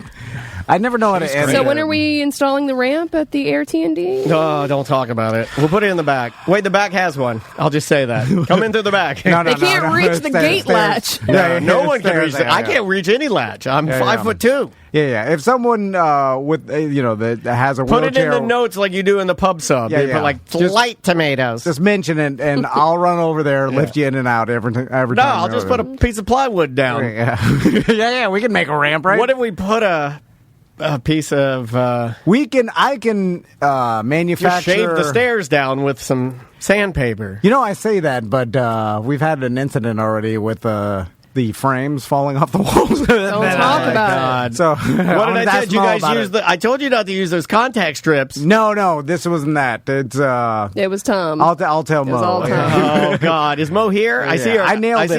He's on his way. The photography cowboy out there. Yeah. I saw him walk in. Anyway, it's imagine just the amount of work it is for Sylvia to do these solo trips. Like, I bitch about going to Colorado I bitch about going to Colorado and then just flying to Atlanta, then layover, then fly to, it's I'm like, oh God. And that's me. I'm walking around fine. I got a hot take. Yeah. I would rather travel in a wheelchair alone than with my family. It's easier. It would be. Maybe I should say that. Not. I would rather. That's not fair. That's not nice. I would No, that's not what It would be easier for me to travel in a wheelchair alone than it is for me to travel with my wife and daughter. And I think it would be easier for you to travel in a wheelchair alone than it is for you, your wife, and two boys to travel. It's too many pieces. But if you were just in your chair and only responsible for you, I think it's easier. No. I mean, I think it's easier than kids. Kids are like that. Well, she has two kids, and she's in a wheelchair. She was talking about traveling alone. Yeah, solo.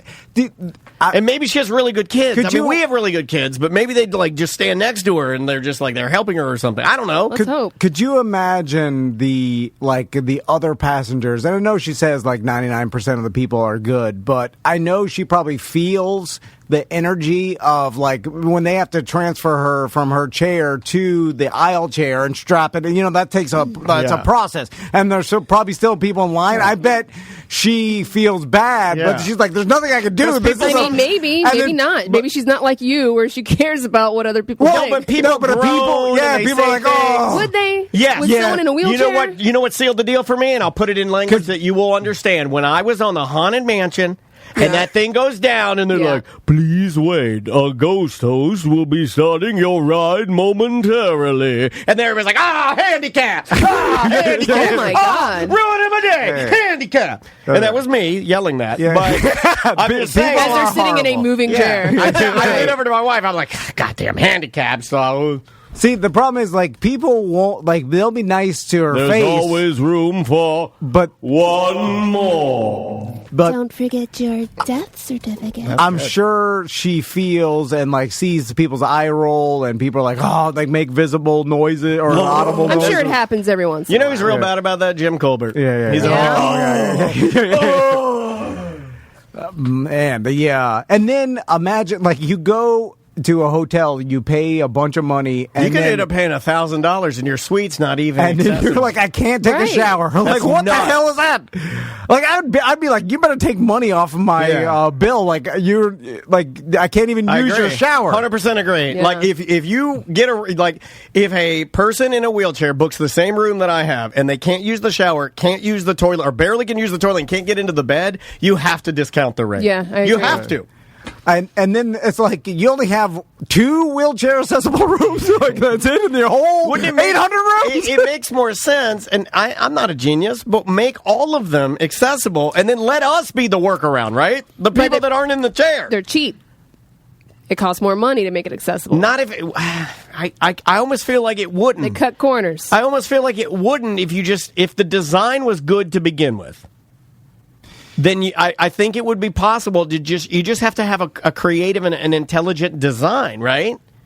You got to get somebody smart More in there. materials, It's going to though. take their time. There's got to be, every time I'm in a resort pool, I always look over at the wheelchair, like, lowering thing. I never see that. I always thought that was a broken basketball hoop. I look at it, I'm like, what the hell is that? It has to get fat people out of the pool. And it's a gigantic piece of It's a machinery whale winch. that is, like, I guess electric, so that, you know, I bet that thing Not like, the one. costs The one that I saw. $80,000. Crane. A hand crank? Yeah, the one I I've seen saw. crank. Like, and that's embarrassing with the. Yeah. And I bet you, and I always think about, like the owner is this, like, New York guy that is like, "Gah!" Like, he's mad that he has to put it in. Like, I don't know, it makes me laugh. I could just imagine some guy from Brooklyn that owns a hotel bitching about. Oh God, you got to use the winch. No, just about the fact that he has to buy it and install it. It ruins the look. Oh, don't put it near the palm trees. Yeah, but it's just like a D head. It doesn't. Okay, I will say that the one at the Four Seasons, I like the Four Seasons here in town. I like their pool setup and everything. I've only been there one time. Look, I don't go there. I'm just going to say I got spoiled during the pandemic. I got that sweet Florida rate when everybody was dying, and they were like, well, this might be the end of the world. Lower the prices so the riffraff could get in. So me, being little Danny Riffraff, we went to the Four Seasons for an extended stay, and I fell in love with their little lazy river area. And the winch, we would always go over in the area that we chose to kind of settle down as a family was where the handicap pool winch thing is. And they put it off in the bag where nobody wanted to see it. You know, I mean, they don't put it in a good area. Will they, like, if you try to use it without being handicapped, will they yell at you? Or They will, but then you got to act real handicapped. You got to, like, make it, you got to sell it. I mean, it could mean anything. You could be like, my legs don't work. See? You just like push them around. I don't know what you do. They're not going to ask you because there are people that fake being handicapped all the time. All the time. Which is like, why? I've been faking do you my do anxiety that? on this show just for sympathy. Like Sylvia would be like, There's hey. a lot of teens that'll like be at the stores with the grocery carts that are like they're not even injured and they're just riding around in it like little a-holes. No, yeah. The motorized scooter. motorized. You know, I laugh when you are a parent and you put your 10-year-old in the front spot where his legs stick through. I laugh. No matter that child's intelligence, I make fun of you. Like I'm like that just can't be. You got to have them walk. They got to walk. Yeah. You got to let them walk. You got to. Yeah. I don't care if they're literally, what's their IQ? 0? Make them walk. You got to make them walk. You're doing it. You're not helping them. All right. We're going to take a quick break. We'll be right back with more Corporate Time. Welcome to A Corporate Time with Tom and Dan. I'm Tom. I am Dan. Our producer Samantha is here with the finest of Tropidelic shirts on. Hello, Sam. Hello. I'm going to put it into the universe right now. The bands Little Stranger Oh, you're doing it. and Tropidelic, I need to talk to you. I want to work with you. I'm putting it out. That's the thing, right? Yeah, You put the energy out there, and then you just say, I want hey, to talk to you too. no, and then we got to talk about you wanting to talk to them because you blew BDM show. Whoa! I didn't blow anything. You blew Tom's hoodie off. He was. I heard him go, "Whoa, Nelly." He was rattled. I did not say Nelly. You did say the Nelly part. Hey, we have a guest on the line, and this is really, really cool because I know for a fact that everybody in our listening audience knows who this person is. Yeah. But they don't know all the other things that she's been doing for damn near 40 years. Like, they don't understand that she's also a photographer. Uh-huh. They don't understand that she's also written a cookbook that you can check out on her website and purchase. And I'm really excited about this because this particular person is married to one of the reasons why I got into radio. She's married to Venus Flytrap. Ladies and gentlemen, on the line with us right now, Daphne Maxwell Reed. Thank you so much for taking the time. Your husband is one of the reasons why, WKRP is one of the reasons why, as a young boy, I had to go into radio. Fantastic. I'm glad that we had some kind of impression on your life. Oh, absolutely. Nothing but good impressions here. But, hey, thanks so much for the time. And tell us a little bit about, because I was on your website, and I wanted to start sort of with this. We all know you as being a mom from the Fresh Prince of Bel-Air. Right. You're Aunt Viv 2.0. But we don't know that you're also quite the photographer and quite the whiz in the kitchen, and you made a book that's not only a cookbook, but it's also your memoirs. Tell us a little bit about that. Well, I've been cooking since I was a little girl. My mom was a great cook, and I loved the way she loved to feed people. Yeah. She thinks that presenting food and sitting down and communing with the people that you're eating with is a sacred act. And I think so, too. I think it's a great way for interpersonal communication. So I want to encourage people to get out of the darn restaurants and start cooking at home. But I have been collecting recipes from all the folks that I've worked with for years and years and years. We'd go out to dinner, or they'd fix dinner at their house, and I'd just be blown over by something they made, and they'd give me the recipe.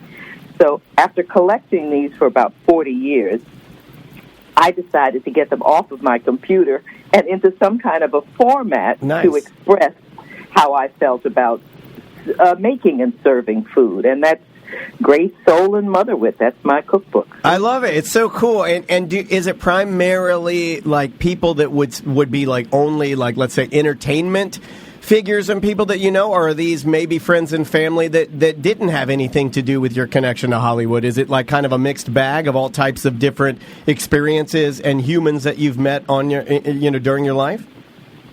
Yes, it's friends, family, people I've worked with in front of the camera, behind the camera, in the mix, just anybody who I had a relationship with somewhere along my journey, because my journey has been quite a long and lovely one. I love that. And some of the best memoirs I've picked up recently are the ones that have some sort of a cooking component. It feels like it goes together. Matty Matheson, a famous Canadian chef, his newest cookbook is really less of a cookbook. You start reading it, it's really just stories about people he's met and things that he's done. And I commend you for doing that. I think it's really creative to put, I'm more likely to read your memoirs when there's some yummy food attached to it. You know?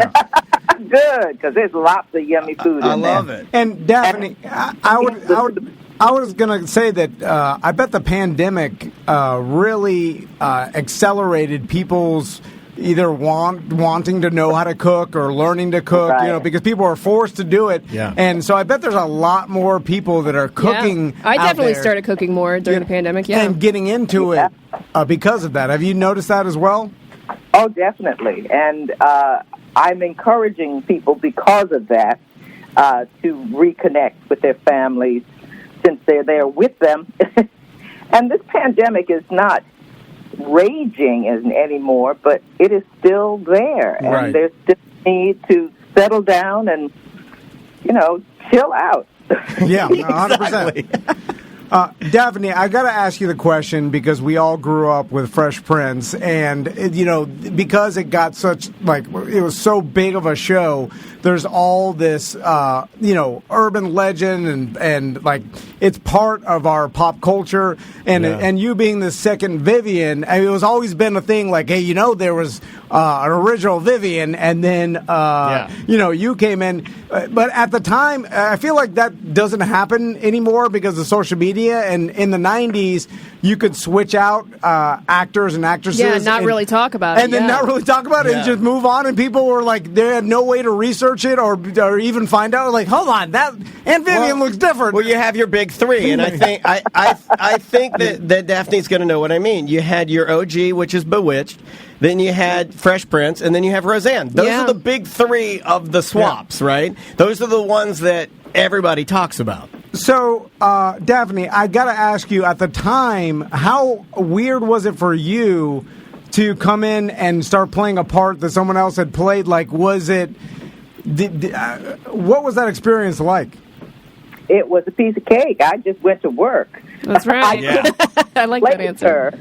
I didn't have the same talents that she had. I mean, she was a dancer, and she had all this wonderful grace, and her personality was very different from mine. But what I could bring was me to that character. Sure. And what I needed to do was just become a part of that family. And they welcomed me with open arms. They knew my work from before and respected me as an actress. So I was warmly welcomed and asked one time what happened, why I'm there, and they said, we don't talk about it. I said, okay, and I never heard and never talked about it. Oh, I heard about professional. Yeah, that's a pro. She's not there for the drama. Yeah. And why be there for the drama too? Because that's the part that everybody make it worse. Even right now. I mean, we're not going to talk about it, but they don't. Everybody dislikes the drama. I'd rather talk about the yummy food we were just talking about. I don't deal in all that drama. It makes sense. That's people's opinion, and they're allowed to have their opinions. And okay. Yeah. I have my opinions, but I don't need to share them with everybody. Wow. Daphne, I like that. Old school. And Daphne, I was going to ask you about that because nowadays, if you're an actor or an actress, part of your job is communicating with the public because now through social media, everybody has a direct communication with the fans, the people that are watching you. They can communicate with you directly, and I feel like that's a lot harder to navigate nowadays than when you were an actress. You did your job like we talked about. You went in, you did your job, you went home. There was some tabloids and magazines and some entertainment TV, but it wasn't as the entire listener audience or viewer audience being able to at you and talk to you directly. And now it's mention direct you. to consumer. So, do you think it's way harder nowadays to navigate that? No, it depends on where you're coming from. If you want to get involved in the mix, you get in there and you talk to your fans and you accept what they express, I guess. I do a lot of advertising on Instagram and Facebook and stuff and tell people what I'm doing. Right. And if they have mean comments, I just delete them. Right.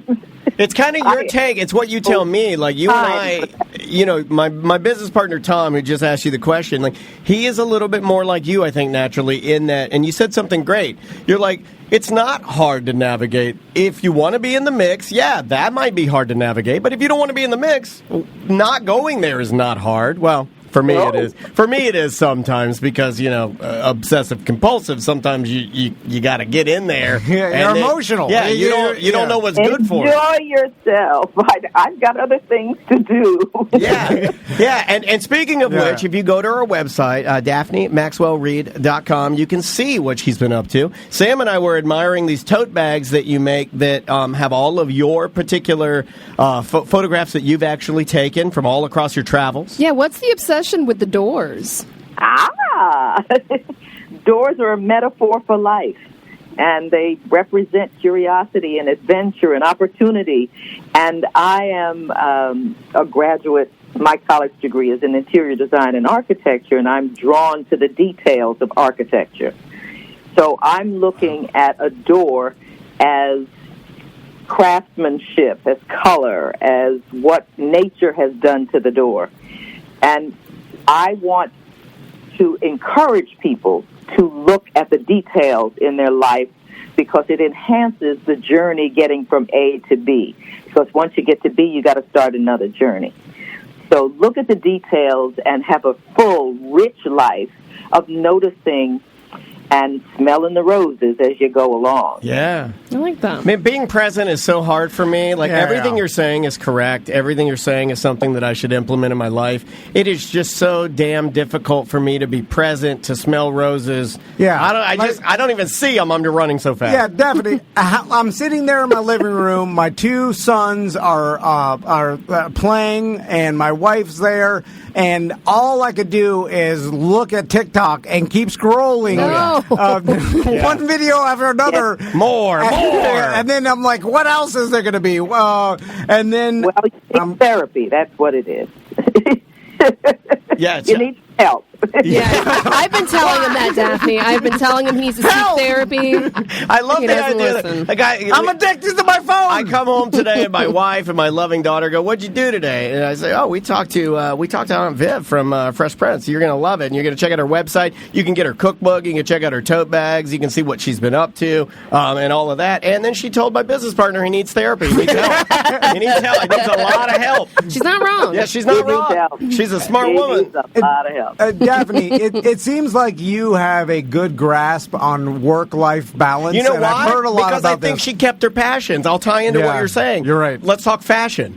It's not like that's something that I feel like you've always appreciated, and you still do it. So even when you were doing Hollywood, even when you're doing that kind of stuff, you still had. And let's not pretend like Aunt Viv didn't have some banging outfits. Right, but you still had both feet into. Oh, I didn't make those though. Yeah, but you still looked good in them. Yeah, you still look good in them, but it's a part of what you do, right? So, like what Tom's saying, like you have a very good. Do you think that being, I don't know, authentic to who you are, keeping yourself grounded, is that why you think maybe you were able to go in there, do it, and come out relatively unscathed? Well, I have a theory about actors. I mean, you have to wait to be chosen to be an actor. Somebody has to need you for their project. You have to fit a certain expression of what they imagined. And that has really nothing to do with you personally. Right. You bring your talent and your professionalism to your job, but when you're not being chosen, you have to fill your life with things that you're passionate about. And mine is sewing and photography and working on my computer. I do all my own setup. I publish my own books. I like the journeys of learning, and I spend my life learning while I'm not acting. And when I'm acting, I'm fully engaged in that. Well, Daphne, it's been a pleasure talking to you. And again, where can people find the cookbook? DaphneMaxwellReed.com. Yeah, she's got masks on there, tote bags, all kinds of stuff. You can find out, connect with her, find out what almost everything that she's been up to. You can see the Daphne style on there as well. And you can see her in the new Bel Air. She makes an appearance on an episode on that. Yeah, she does indeed. Hey, thank you for your time, and we hope we get to do it again sometime soon. Oh, it was a pleasure. Be well, everybody. And you as well. Take care. Wow, that's it's always nice when we have like these people on that are like natural. I don't know. That's not a put on? I realized she seemed like a genuine. Yeah, that's good real person. stuff. During that interview, I realized why. I felt like I needed to dress up for that. I felt underdressed because she was like, "And be well," I'm like, "Oh my God, I'm wearing a T-shirt."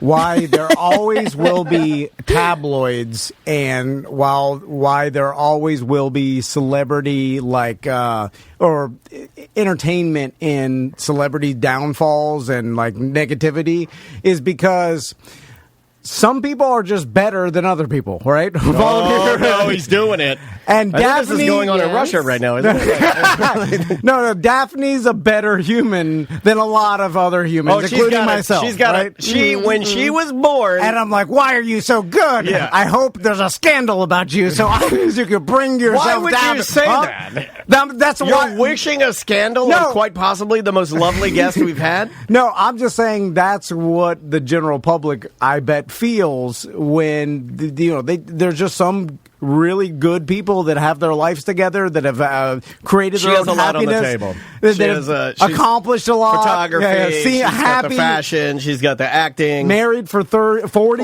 years. To another intelligent, successful human. Yeah. And then you're like, why are you so much better than me? Well, it sounds like she went to therapy, Tom. I can't. I'm actually better than How me. does it feel to You're have better than all Aunt of Viv us. tell you need therapy? I think she told Will Smith that too. Probably. She probably did. Well, me and Will have a lot of common. Slap me. Tom's the stink prince. I want to slap everybody. Stink prince. Too awkward to slap, though. That's my burden. Anyway. But you, oh my God, there's so many different ways that I can look at this. Is the crow your Jada? Oh no. If the crow says something, you would if the crow That's was like, true. Daniel's being an asshole on the stage, get up there and slap his cheeks. You'd be like, oh, I gotta do it, Dan. I'm sorry, little buddy. I'm gonna slap you good. And you would slap my head off for that crow. You know you would. If she tells me, I'll do anything. Slap anybody that tells me. midget man up there. He's being horrible. Slap him. I'm sorry, little buddy. Yeah. This will hurt me more than it hurt you. And you'd slap my head right off my head. I mean, if you were going to get rich after, I did you a favor. Well, then I'd wing. Will Smith did Chris Rock a then I'd favor. Chris Rock is rich. He doesn't need it. But Yeah, he's Will not, Smith gave Chris Rock $10 million. You are for that correct. song. Chris Rock $10 million. is rich. But now Chris Rock is really rich. He's about to get really more rich. And I think he would, if he thought about He's it. worth $60 million. How much more do you need? 160. You know who really made him rich was Adam Sandler because he keeps putting in his crappy movies. Yeah, but this is a lot easier. Your 1 hour special is going to sell for $15 million And you to the go- highest bidder about this whole thing. And one he's gonna tiny, half slap. Yeah. He gets slapped by a weak arm Will Smith. Oh, my Weak arm Willie. It didn't Mr. even. Burns could have slapped people harder. You didn't even slap him hard enough for him to miss a beat. Like he wasn't even affected. So it could have been that bad. Anyway, Let's talk about what we couldn't and we weren't supposed to say anything really about Will Smith Right. there. We did not. So, I mean, she doesn't know. I think most people go. I think if you're listening to this and you got in your car and you're listening to this on your way home from work, I'm going to turn on the corporate time. And you heard that, hey, they have Aunt Viv on. Oh, they're going to ask about Will Smith. No, we are not. We're not supposed to do that. What does she know about him? No, but you just get It's the the same reaction. thing where people wanted to ask us about Bob Saget because we were one of the last people to interview him. Yeah. We know nothing, Yeah. but people Yeah. associate us with him for no reason. I'm not even going to embarrass ourselves by asking her that because I know already she'd be like, she's a She positive. literally said she's not about the drama, so we're not going to ask her about that. And she's going to be like, I did my job. Like, this is a businesswoman. I feel She's confident. better than all of I us. love her. She was She's watching better the than Oscars. everyone listening. She's watching the Oscars, right? She's watching it. Yeah. And then Will Smith slaps him, and I bet she just was like, oh, my heavens, and turned it off. That's it. Yeah, You know what I mean? Like, I think there are people that can do that. I bet she talked a little S. Uh-oh. With her husband and With Venus Flytrap? Like this kid was always crazy. Or this guy's an egomaniac. Or you think she did a quick, But she hasn't that's about worked right. with him in years. She worked with him when he was a literal kid, so I she know. doesn't know what he's like as a grown man. He was an egomaniac. But every egomaniac doesn't change. They don't change. They're an egomaniac when they have nothing. They're all the way Wait a till minute. Here's the thing about Prince over egomaniacs. here. It doesn't matter how many self-help cloaks they try to paint themselves with. They do not change, 100%. He'll come out of this. You know what he's going to do. He's going to do what all egomaniacs do. He'll find God, or he'll find some new thing, or he was a sex addict, or he didn't know who he was, or he closeted gay, or not a genuine... He'll go through You blame it on something else. Yeah, You and blame then- it on a disease or mental illness Right. or stress. Yeah, it'll be or- something. It'll be something. You know yeah. who I blame mine on? Me. It's all me. Yeah. I know when people are tired. He tried to blame it on love. He's like, "This is what they do." Where you're like, "No." Also, don't say that because then that you're like almost excusing like domestic violence. You're like, "You made me do that." No, don't do that, Will Smith. Backtrack. Wait a minute. dude. I liked it when you said it. When you said it, I got a little horny. Hold on a second. That's that seducing I'm thing. seducing you guys. Stop seducing us. Good Lord. All right, let's take a quick break. We'll be right back with more Corporate Time. Welcome back to a Corporate Time. Why are you whispering? Because we're calling them right now. We're at a trailer park. Yeah, we're at a fancy trailer park. Oh, this lady's staring at us. Oh. We're in, buddy. We're in. Did he have to let us in? I've never seen a gated fancy trailer park. Yeah. He gave me the code. Oh, man. Welcome to January 6th. We are here. Oh, my God. We have arrived. Oh, Lord. So I didn't even know this was here. We are in the DeBerry Trailer Park. I just saw a sticker that said, "Don't vote for Joe and the hoe." I saw it too. That's fantastic. I wasn't going to say anything, I've never but I seen that. saw it. I've never seen that. That's fantastic. That is really funny. Oh, look at this artistic cone. That is really funny. Oh, they man. got artistic cones out here? Yeah. They do. So some would say you have artistic cones, Sam.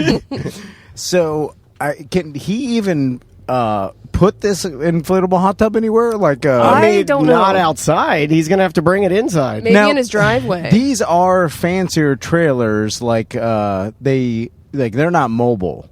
Like these are cemented in, right? No. No? Like you could still move these? Yeah. I think, okay. with enough wind, you can blow these down. They're sitting on bricks. Okay. But they look like they've been here for a while. That's all I'm saying. Like, Yeah. they haven't moved in a long time. There's a And bunch I'm of golf sweating my carts. ass off because of this anxiety attack, and I'm going to die back here. I feel Yeah, like. you're all right. I don't know, bro. You said you were hot. I'm like, I'm cold. I am sweating. Now I see the exact opposite. I see an American blended into a Ukrainian flag. Yeah. Okay. This is an interesting spot we're here. There's a golf cart with flames on it. I lived in Deltona for a while. I did not even know. We passed a frisbee golf course too, and there's fancier houses next door. All right, now there is a mother and daughter painting their driveway. So this is nice. I like this neighborhood. So this is BDM David? Yes, it is. All right. I don't remember the house number. He's all the way at the end. Okay. We're going through a maze. So a chicken coop. So he knows that someone's coming to visit him. But he doesn't know why or what we're bringing. All right. We should have just drove all the way up here just for a sticker, right? And here's your sticker, sir. We ran out of thank you cards.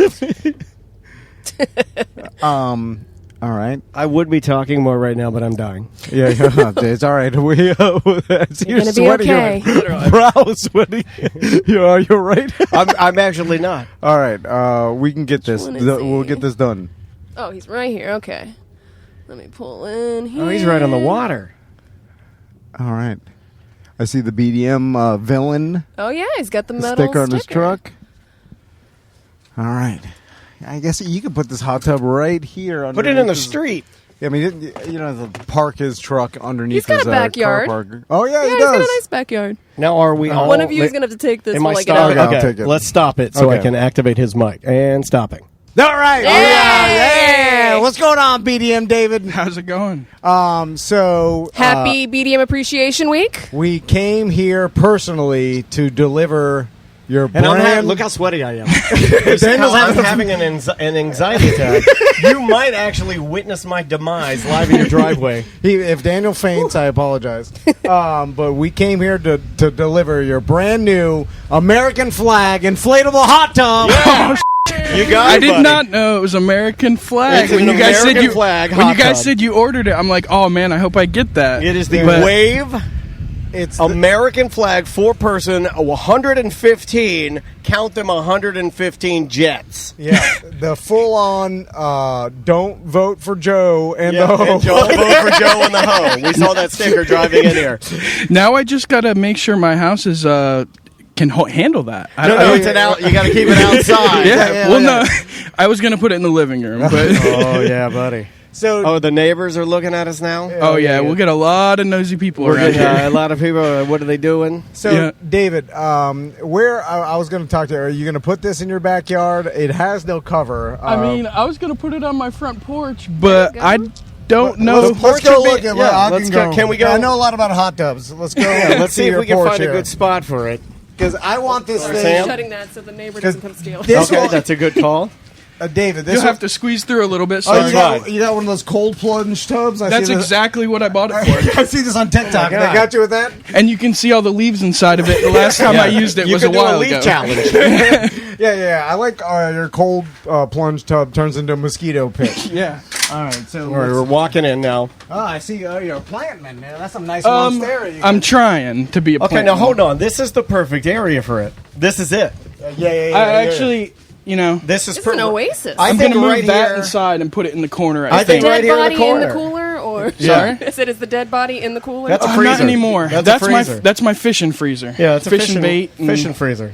ice. So, this is some nice monstera you got here. Do you They wanna plant get a- daddy's can we get- excited. Can we get a clipping of that before we leave, please? I mean, that's just an IKEA special right there. Yeah. That's nothing. But see, that's a good. It's monstera. okay. I like that. How long have you been living here?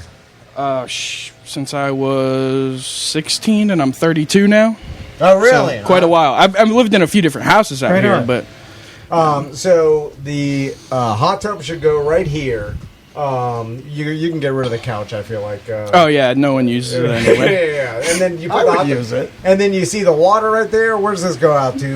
Swamp That's St. John's right there. Oh, wow. yeah. You can see where you keep your boat, and at night I can hear them pumping out the music. Oh, yeah. Oh, yeah, I can see my boat. There it is. Oh, my God. Oh, man. If you thought we had the C word in our Airbnb. Hold on. I'm going to come by here. I'll dock here, and then. Yeah, are we allowed to dock here and come use your hot tub when you're I not mean, around? as long as you take me out with you, I got the code to the boat ramp. All right. Hey, dude, private boat ramp. All right. right. So I can keep my boat here, and then. Yeah. I mean, if you bought a slip here, you could keep your boat Dude, here. well, let's buy a slip here and keep it here. Joe, I used to have a slip. I got one when I bought the house, but I sold it for like $3,000. Now they're going for like $7,000. Hold on, can we list your hot tub on Poolbird? Because I'm going to start it up because so many people are excited about it. Then people can go here. They can dock, use come in, use the, use the tub. tip you out a little bit. I mean, can you grab a specify? fish from the Can you freezer. specify genders that you want to come use it? Not now. No, not in 2022. In fact, you might get some people that have no gender that want to use it, and they'll grab a fish to go. So now, do you think this will air on Friday? Do you think you can get this thing inflated and fully running so that you could post on the BDM page by Friday? Yeah, you have roughly 24 hours to get this up and running. I am a newly single person. Single. Nothing better to do. Newly Hot tub single. party. What happened? Well, that's kind of sad. Well, today's actually my 10-year wedding anniversary. We're still no. technically married.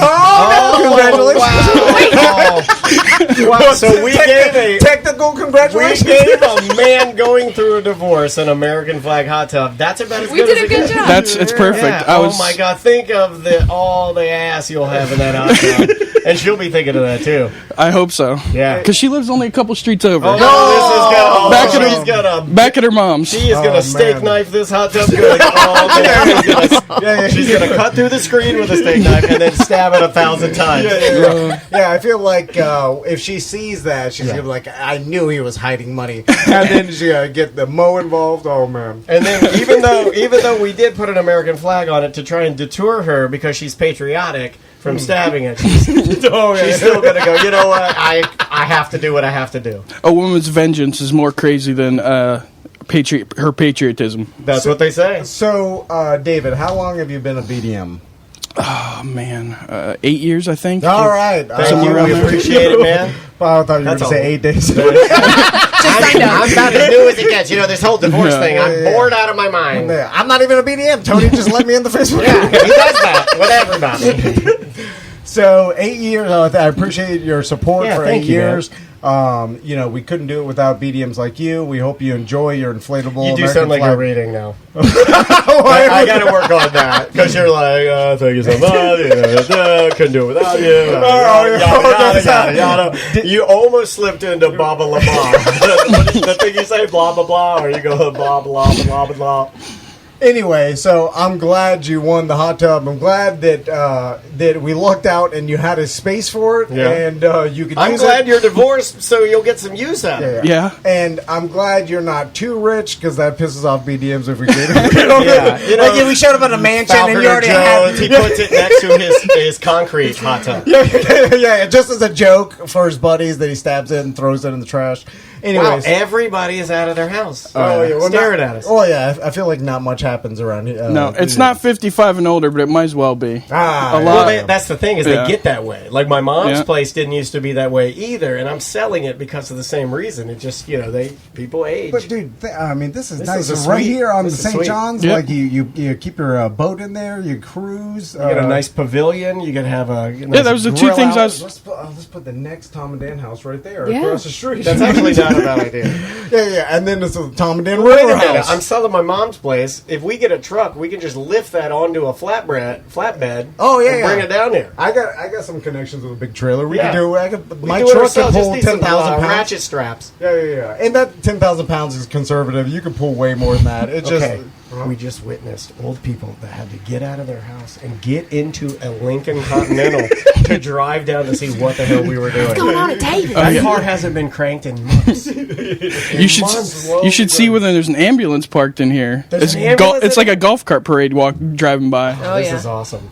Do you have a golf cart, by the way? No, I wish I did. There I you go. was hoping you'd bring me a boat, golf cart, or hot tub. I got one. Hey, so. you got one out of the three. So, was this the prize you think you would have wanted, or Oh, yeah. or did you? It's- Or you look like a sticker pack man. I mean, I definitely have a lot of stickers. But you, let's be honest, that Oculus porno you were thinking about a little bit. Oculus porno. Yeah. Come on. No, I figured it would be one of them, but then I saw people getting them, and I was like, oh, okay, they're going pretty fast. I saw people posting about them already. Yeah. So, did you think at all that if you did get the hot tub, that maybe you'd walk out of your door and it'd be like me and Tom and Sam in a bikini all sitting in it, and we're all like, "What's up?" Like we set it up last night when you were at work. Like elves, like Christmas elves. I mean, maybe you guys, I don't expect that out of Sam. Yeah, no, Sam would never do that. She didn't even want to come here. They made you drive. She was terrified. and She's we were like, going, trailer park, oh! And I'm like, come on, man. I'm the only one that's actually lived in a trailer That's park. true. So That's I'm fact. familiar. That's true. That's facts. I said that, dude. Yeah, you did. I don't roll up the but you had windows. your Sam wig on, so it counts. But she was paranoid. We were going down through the DeBerry Woods. Where are we going? Yeah. When you know what, the only thing that got her here is seeing that golf, the frisbee golf. Oh, okay, yeah. Because Under the we power went lines. under the power lines and we're like, oh my god, we're in a real bad area. And then we saw the frisbee golf people. We're like, okay, we're all right. Yeah. If there's hippies out here, we're good. All right, David, we got to go deliver an Oculus to another BDM. Unless you want the Oculus, then let me tell you. I like the hot tub. Right now, you can. Oh, switch out your prize. You can choose right now. Diabolical Danny has I have a treat for you. You can either keep the hot tub because there may not be a hot tub in that box. We may just be lying to you. So you can either keep the hot tub box, or you can choose and take the Oculus instead. Or have whatever it is in my front pocket that you want. You just got to reach in there. Yeah, you got to reach in there. And you got to really rhythmic slap. Spoiler alert, I it's his need a- Adderall he forgot to take. I actually do need some of that. He might take that if he's addicted. A 10 million for you. David, we appreciate you Thank being you, a buddy. BDM Yeah, again. no problem. Congratulations on your hot tub. We want some photos of you chilling in it with a cold beverage. You know? Oh, yeah. Hopefully it'll be set up tonight. All right. Well, we'll let you get at it, and we will take a break and come back. Yep. Welcome. You can't even talk. Damn it. It's real. I'm so sweaty right now. So, man. we're dropping off the final Oculus for BDM Appreciation Well, the final Week. prize was going to be for me to die in your. The final prize for BDM Appreciation Week was going to be that I jump out of a car, I run towards your home, I lay on your grass, and I die in your yard. So we're driving, and Samantha told me I'm Tom, by the way. Yeah, I don't know who you are. I don't know who you are at all. No, He came and checked. He came to check on me. He's a nurse. So Sean, we're driving to Sean's house to drop off the Oculus, and Daniel's like, hey, he's like, he's doing my that thing. anxiety is kicking in hard for some reason. He's like, I may need to get out. He's like, I feel like I'm going to puke. And then me and Samantha started making jokes about you puking in her car. Well, it usually helps. It usually helps. You laugh it off. I could tell that you, like, you kept shifting your body. You know what I started doing? I started salivating like a little dog. Like little dogs when they got to puke, they start salivating and they'll stick their tongue out and they'll start pacing. So Sam, if I could have, I would have been walking in circles. So Sam, literally, she's like, "Can you wait?" Like I'm like, "Do you need to get out now?" Because I do not want you spray puking in Sam's car. So then I'm like, "Well, do you think I want to spray?" It was my number one thing I wanted to do. So we're like, "Do you want to get out?" And you're like, "No, I can make it." So and Sam's like, "We're 1 minute away," and then we're looking for the address, and Sam's like, "I think it's 14." Not that makes sense either. It's like, yeah, I can make it. So as soon as we get there, I'll puke. Like, how does that make any sense? And then you're like, you got to pull over now, and then we pull over and let you out. But we're in a kind of a busy road. Like, but I couldn't make it, so I basically just walked 3 steps, and then I sat on the sidewalk like a homeless person. So and then we left you. Yeah. I had to. There's well, traffic. that's what a good commander says. Go on without me. The mission must be done. And so we left you on the sidewalk, and then we saw you crawling, and then I'm like, "Oh, he's about to puke," and we're driving. And I got an ant in my shoe while I was sitting there, and a little fire ant was biting my calves. And then Sam's like, "I think the house is up here." And then we're looking. Did you see me spray puke? No, I didn't. But we were looking in the rearview mirror, and then Sam's like, "Oh my God, I got the address wrong. I think it was back there. It may be close." And then we're like, "What if the BDM gets out and is like, Daniel, is that you?" No, and that's exactly what happened. That is. Were you watching it? So Sean, what happened? Okay, from his perspective. Yeah. So I'm sitting in my house. I look outside. I see a white car pull up in front of my house, which isn't unusual on Bumby because it's a fairly busy road, and there's deliveries all the time. And then all of a sudden, I see somebody hop out of the car, again, crawl to the sidewalk, sit on the sidewalk. I didn't walk to the sidewalk. I crawled to the sidewalk. That's how I got the ant in my shoe. He takes off his hat, and he's just sitting there. I'm like... I took off my hat like like any good defeated American takes off their hat. You have to take your hat off. And then I go to my door, and I open it up, and then all of a sudden, the person's puking by their side. So, being a nurse, I'm like, I think I know that shit. I think I know who that is. Yeah, that's Dan. He's drunk again. We booted it on the car like we're gang members and you've been shot at the hospital. we're like, get out, puke at this BDM yard. Except he got shot with a nightmare gun. So, Sean, besides the puke you won, you win... this Oculus here. Where's the confetti gun? It's in the confetti gun. Oh yeah, hold on. All right, it's in my bag. Hold on. I can get it. Here, hold this, Sam. Shoot it in the puke. Puke-fetti. So your prize was Dan puking in your front yard. All right, here we go. All right. Yeah! All right.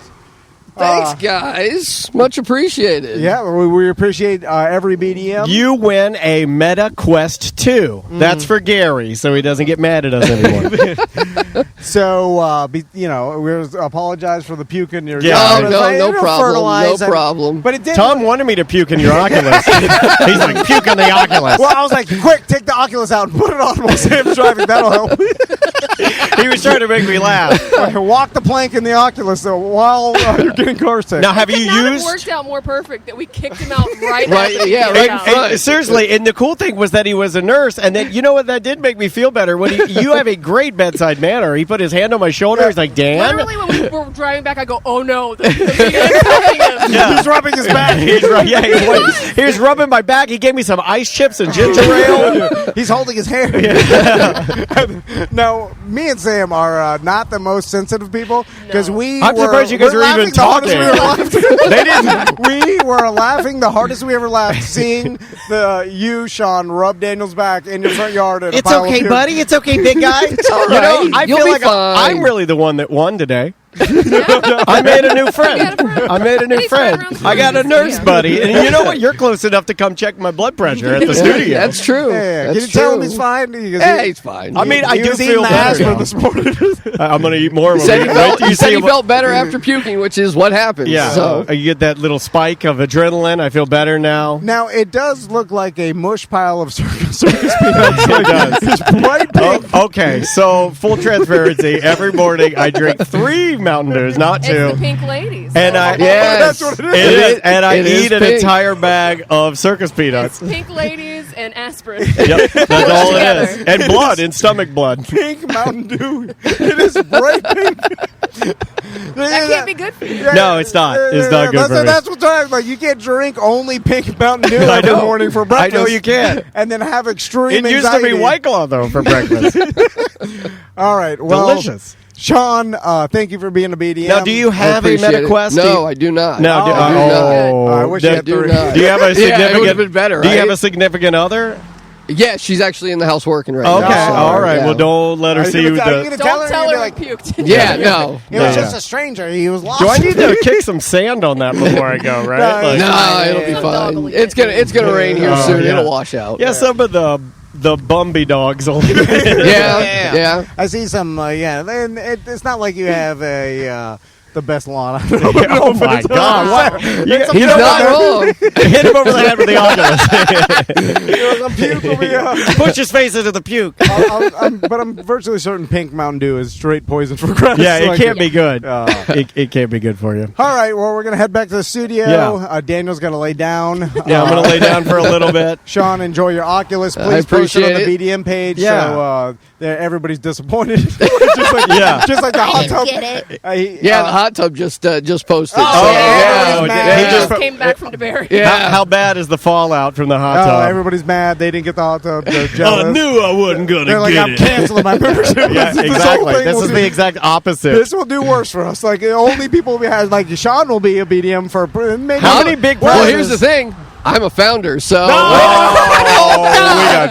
wasted it on a founder. I almost cursed. He's already I making money thought out you of it. looked. I already thought making you were money. my nurse buddy for the founder ball. I see the picture. Yes. Well, thank you for being a founder. We appreciate it. Although now all the money's been And you know what? And that makes sense now. A founder's going to rub your back. A founder's going to hold your hair. A founder's going to be there for He you. deserves it. Yeah. Wait Yeah. until we do founders too. Oh man, you're going to be mad.